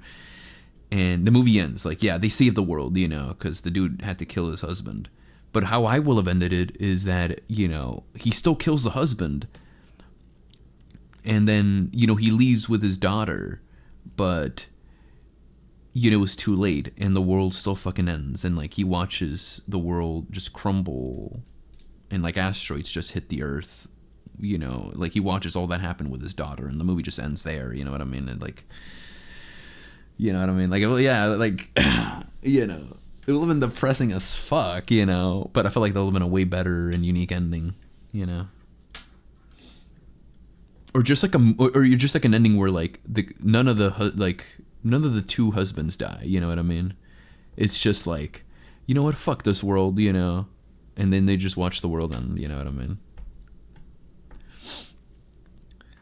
Put the Iron Claw out on VOD, please. Is it not out on VOD? Lamaloid says the weird chord battle subplot in the FNAF movie was so pointless. Oh yeah, that led to nowhere. They're probably gonna bring that back for the second movie. A better FNAF movie is Markiplier playing FNAF for an hour and a half. Honestly, yeah, that'll have been way better. Iron Claw, dude. This movie was surprising, dude. This movie was fucking 5 out of 5 stars, dude. I probably will rank this higher than Killers of the Flower Moon, to be honest. Like, I don't know. I think eventually I'm gonna rewatch Killers of the Flower Moon and the Iron Claw, but I feel like in a rewatch I'll probably like the Iron Claw way better than Killers of the Flower Moon. The Holdovers, second best movie I saw last year. Oppenheimer obviously number 1, you know, but that's, as I said, that's a boring answer because I think that's everybody's number 1 movie. But honestly, if I were to change, like, if I were to switch a movie, it'll probably be like Killers and the Iron Claw. I think Iron Claw might be like the 3rd best movie of last year. And then Barbie number 5, cause I'm just kidding. Anywhere else I'd be a 10. Is it my destiny to live a life of blonde fragility? Were people crying during the Iron Claw? Cooper? Yeah, I saw some people crying. Yeah, honestly, dude, I was about to cry myself, bro. That movie was just so fucking sad. God, man, like I would have cried. I almost cried, like at the end of the movie. But, what was it? I think like what sort of interrupted it a little, because my experience towards the Iron Claw was a little ruined by this fucking crazy dude that was sitting right next to me. This dude will just, like, he will occasionally talk to himself, and then he'd start hitting his head. And I was like, dude, I'm fucking, like, I'm cooked, dude. Like, this motherfucker might... And he had a backpack, too. I feel like he could have pulled out a gun and just shot me right there, you know? And then he left his bag when he left. Like, this backpack was still there, and whatnot when he dipped and shit. But, like, you know, that was my only problem with the movie, is a fucking guy sitting right next to me. Yeah, and then he was hitting, like, what was it? Because it was, like, these little, like, dining things, little tables and shit that came with, like, the chair. And he'd just be, like, slamming his soda in that and shit.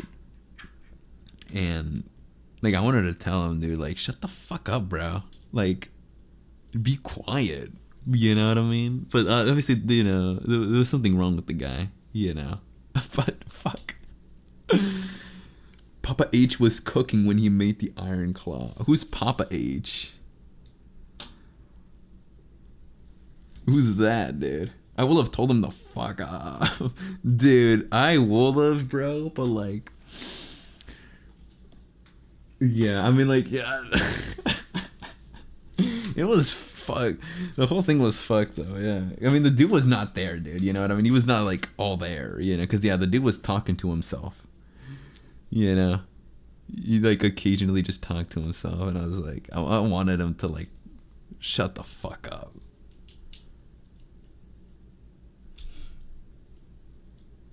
Yeah, that dude was fucking insane. Yeah, Bushwhacker was there. You know, we watched that movie together.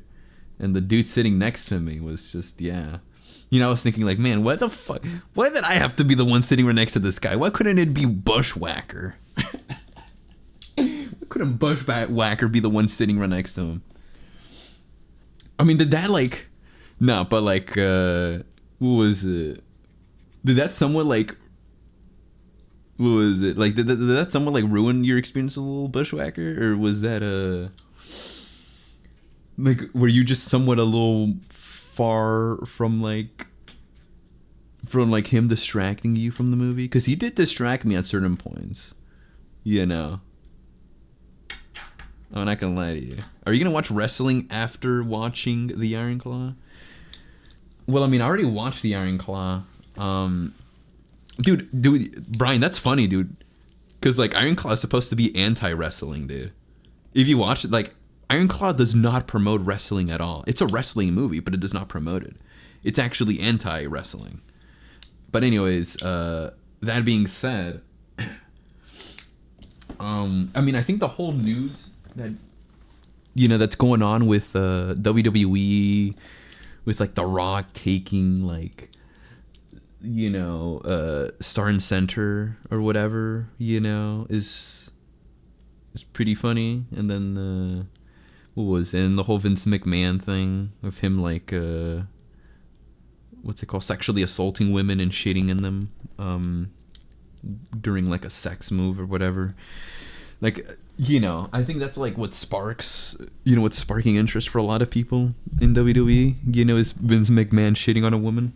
You know, I think that's like sold out, like, no joke. I think from what I saw, I think ticket sales went up after the Vince McMahon shitting on the woman story came out. I think many people wanted, you know, to see that in WWE. Bro, they literally had WWE and AEW superstars. No, yeah. Which is funny, though. I mean, that doesn't change the fact that the movie is anti-wrestling. These people had no idea that they were watching a movie that was gonna, you know, denounce wrestling. You know, but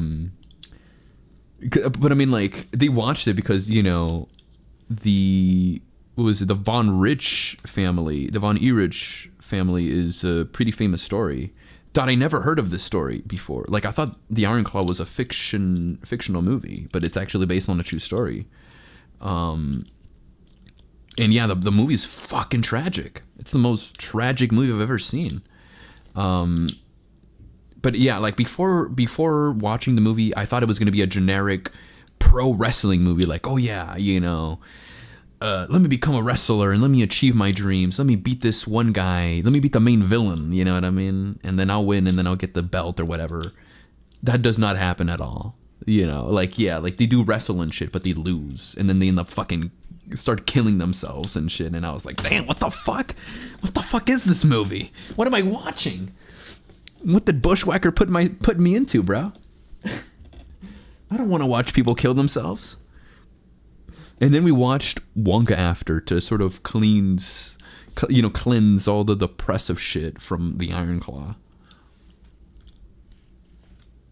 Is Fritz von Erich the most Kino antagonist? I think, honestly, Fritz von... I know that's a bit you're doing, but I think out of like the top 4 films or I think top 5, because you know, the villain from Oppenheimer is Robert Downey Jr.'s character. What's his name? Strauss. There's Strauss. The Holdovers does not have a villain. Killers of the Flower Moon has Martin Scorsese's character as the villain, and then The Iron Claw has Fritz von Erich, and then Barbie has Ken. I think Fritz is the best out of like the top 5 films of like 2023 that I have ranked. I think Fritz von Erich is the best antagonist, followed up by Martin Scorsese. No, what's it called? Robert. What was his name? What was the actor's name? Fucking Robert De Niro's character. In Killers of the Flower Moon, and then Oppenheimer's Strauss, and then Ken. Ken is the lowest, but you know, I love Ken, and I'm literally Ken, because I'm just Ken. Anywhere else I'd be 10. Can't wait for the Chris Benoit Iron. Is that the dude who fucking killed himself? Is that the dude who killed his wife and then killed himself? Let me look it up. Death, of course. Double murder and suicide? Holy shit. Over a 2-day period from June 22 to June 24, 2007, Chris Benoit, a 40-year-old Canadian professional wrestler employed by WWE, murdered his wife, Nancy, and their 7-year-old son, Daniel, before hanging himself at their residence.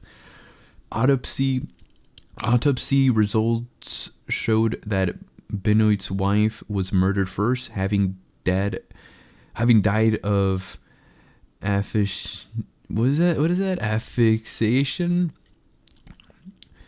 On the night of June 22, Nancy was found wrapped in a towel with blood under her head. Although County reported no other signs of struggle. The couple's son, Daniel, who also died of asphyxia, was killed as he was lying sedated in his bed on the morning of June 23, the day after. Then on the evening of June 24, Bennett, Chris, I don't know how you fucking pronounce his last name, killed himself in his weight room when he used his lad pull-down machine to hang himself. He placed the Bibles near the bodies of his wife and son.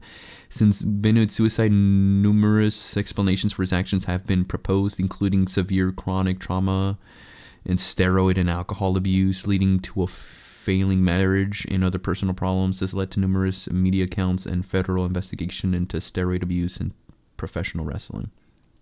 You know, steroid, what was it? That was one of the issues that one of the Von Erich family members had, you know, which led to their suicide.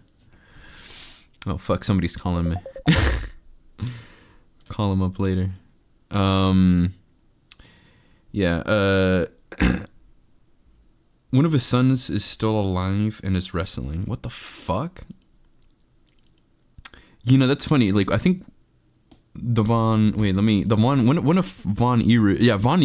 Erich family is still like going on, because there was like one last like surviving member, and he's like the one who, you know, continued the legacy and whatnot. But I think like one of his children is wrestling, despite like, you know, what happened to the main guy's family.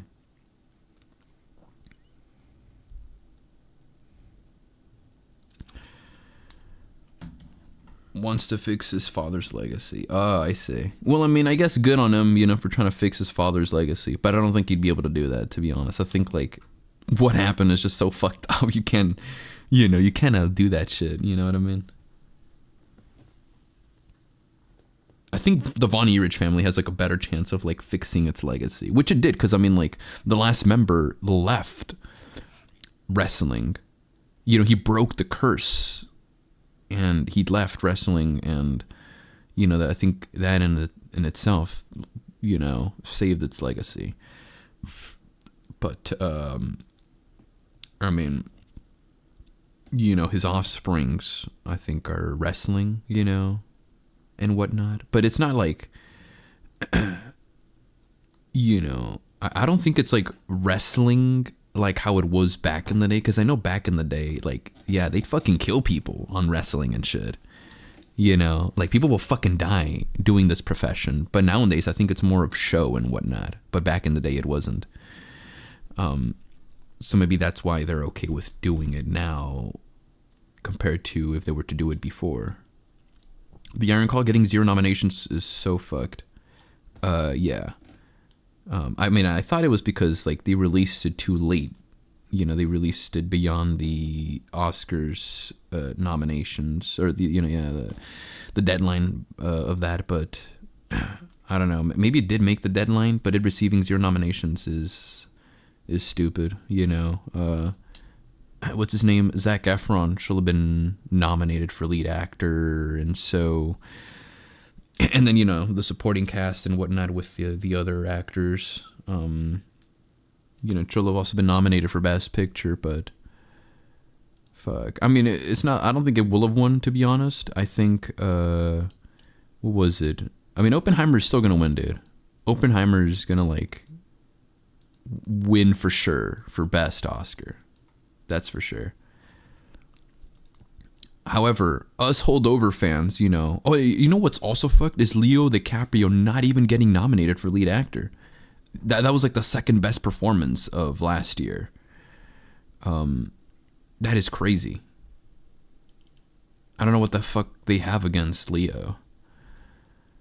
The holdovers though. Holdovers, bros, we're gonna hold strong, you know, we're gonna hold on for those fucking Oscar sweep, bro. You know, I'm rooting for my boy Paul Giamatti to get that best lead actor, you know. Dude, we're gonna have a holdover sweep, bro. You know, best picture, holdovers, best lead actor, Paul Giamatti, so on and so forth. Best soundtrack, The Holdovers. Lama Lloyd gave The Holdovers 4.5 stars. And most of my friends gave it 5 stars. And Cine fucking gave it 4.5. Definitely a new comfort movie. Already a classic and going to be an annual holidays watch. Just incredible across the board. It is. I knew this was going to be a comfy kino movie, but I did not know I was going to like it that much. And this movie just hit me in the right spot. You know, I don't think I've seen a movie in such a long time, and by a long time I mean like fucking years, than The Holdovers.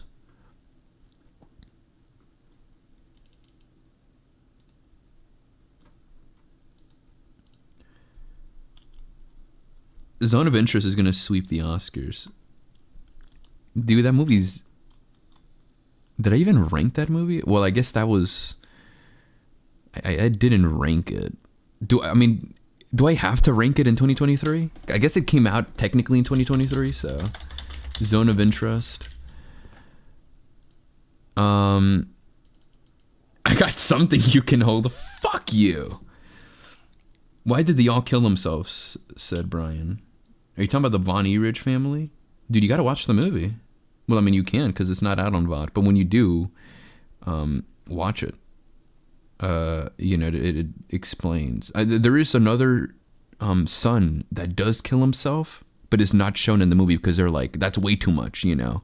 It's way too much suicide, you know. We're gonna literally remove a son that's important to the Von Erich family. But I feel like, you know, I think they themselves thought that people will just not believe it because they're like, dude, why the fuck is every son killing themselves, you know? So they literally removed one of the sons because of that and whatnot. So that's how fucked up it was. But yeah, it was literally like a fucking curse. Anyways, The Zone of Interest, I rated it 3.5 stars. And let's see. Where would we put this up against? Lamaloi says, you rated Zone of Interest a bit lower than My Mutuals. Was it not as interesting as people were saying it is? Zone of Interest, no joke, is literally in a way similar to Skinamarink, where there is no plot. Most of it is just, you know, cool shots. At least it's not shots of different angles of a house, but it is literally just different shots of, what was it? Just shots, you know, people talking, you know, the whole movie is, you know, focuses on this Nazi family, and them living a life outside of, concentration camps and such, you know. So we basically follow this evil family, and, you know, they don't face consequences within the movie. I mean, they do in real life, You know, they all got fucking murdered by the Russians and Americans and shit. But what was it? I don't know. I think if it was shorter, you know, probably would have been. I would have ranked it way better. But it's somewhat in the same style as Skinamarink, but not really. You know what I mean? It does a little more than Skinamarink, but does not have a story. But I do like the last 10 minutes. I think the last 10 minutes are Kino, and they're very like. It left me uncomfortable, like just the way it ended. You know what I mean? I was like, fuck. You know, I think. You know, I think The Zone of Interest has one of the best endings I've seen in movies, you know. But, no, yeah, I mean, it wasn't the best movie that I've seen, but it was something. Zone of Interest has no interest. Bad movie, 0 out of 10. Where will I rank this? I will rank this, let's see.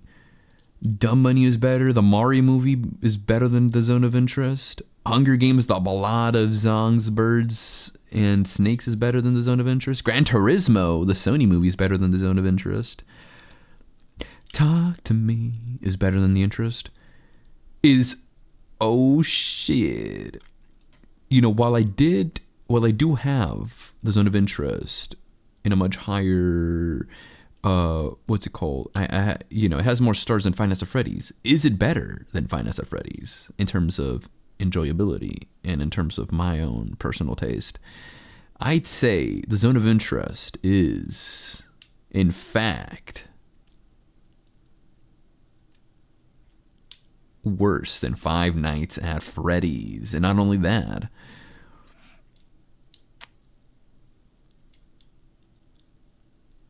it is worse than The Creator. And it is worse than the Jennifer Lawrence movie.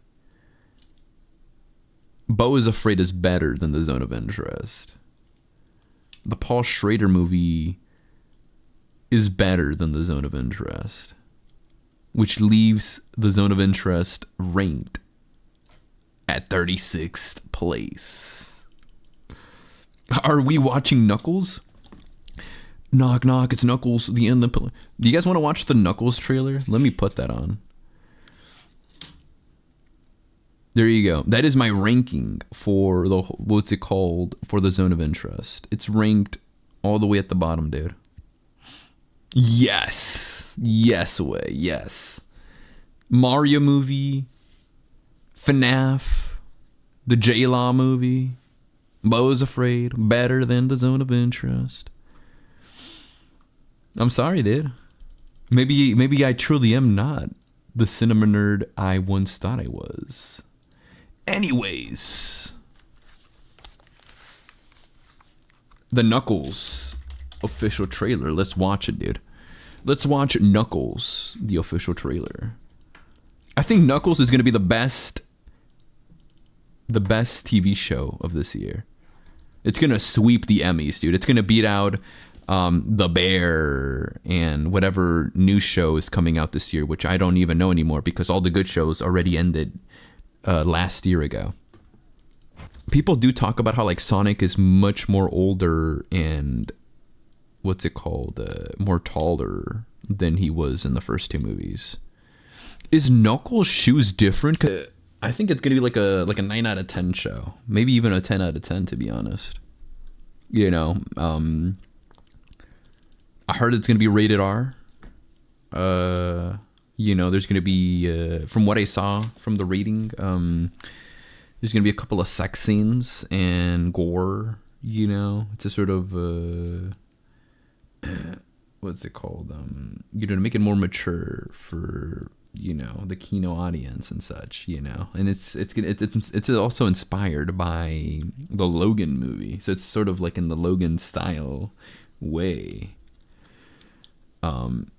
But yeah, you know, we will be watching the Knuckles series rated R, streaming in April 27. I'll be there, dude.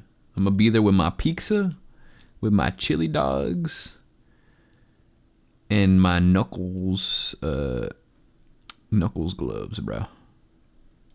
You know that shit, bro. Knock, knock, it's Knuckles. Well.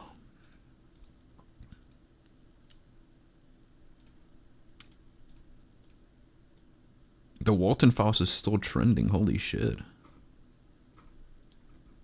Walten Files, that was Kino, though. Can I lie? Do you think, before I end the stream, let me see, is the Walten Files in Letterboxd? It's not in Letterboxd, okay. I was wondering, I mean, you know. What about the Mandela catalog? It's not okay. What about the back rooms? It is for some reason, but the Walten Files isn't.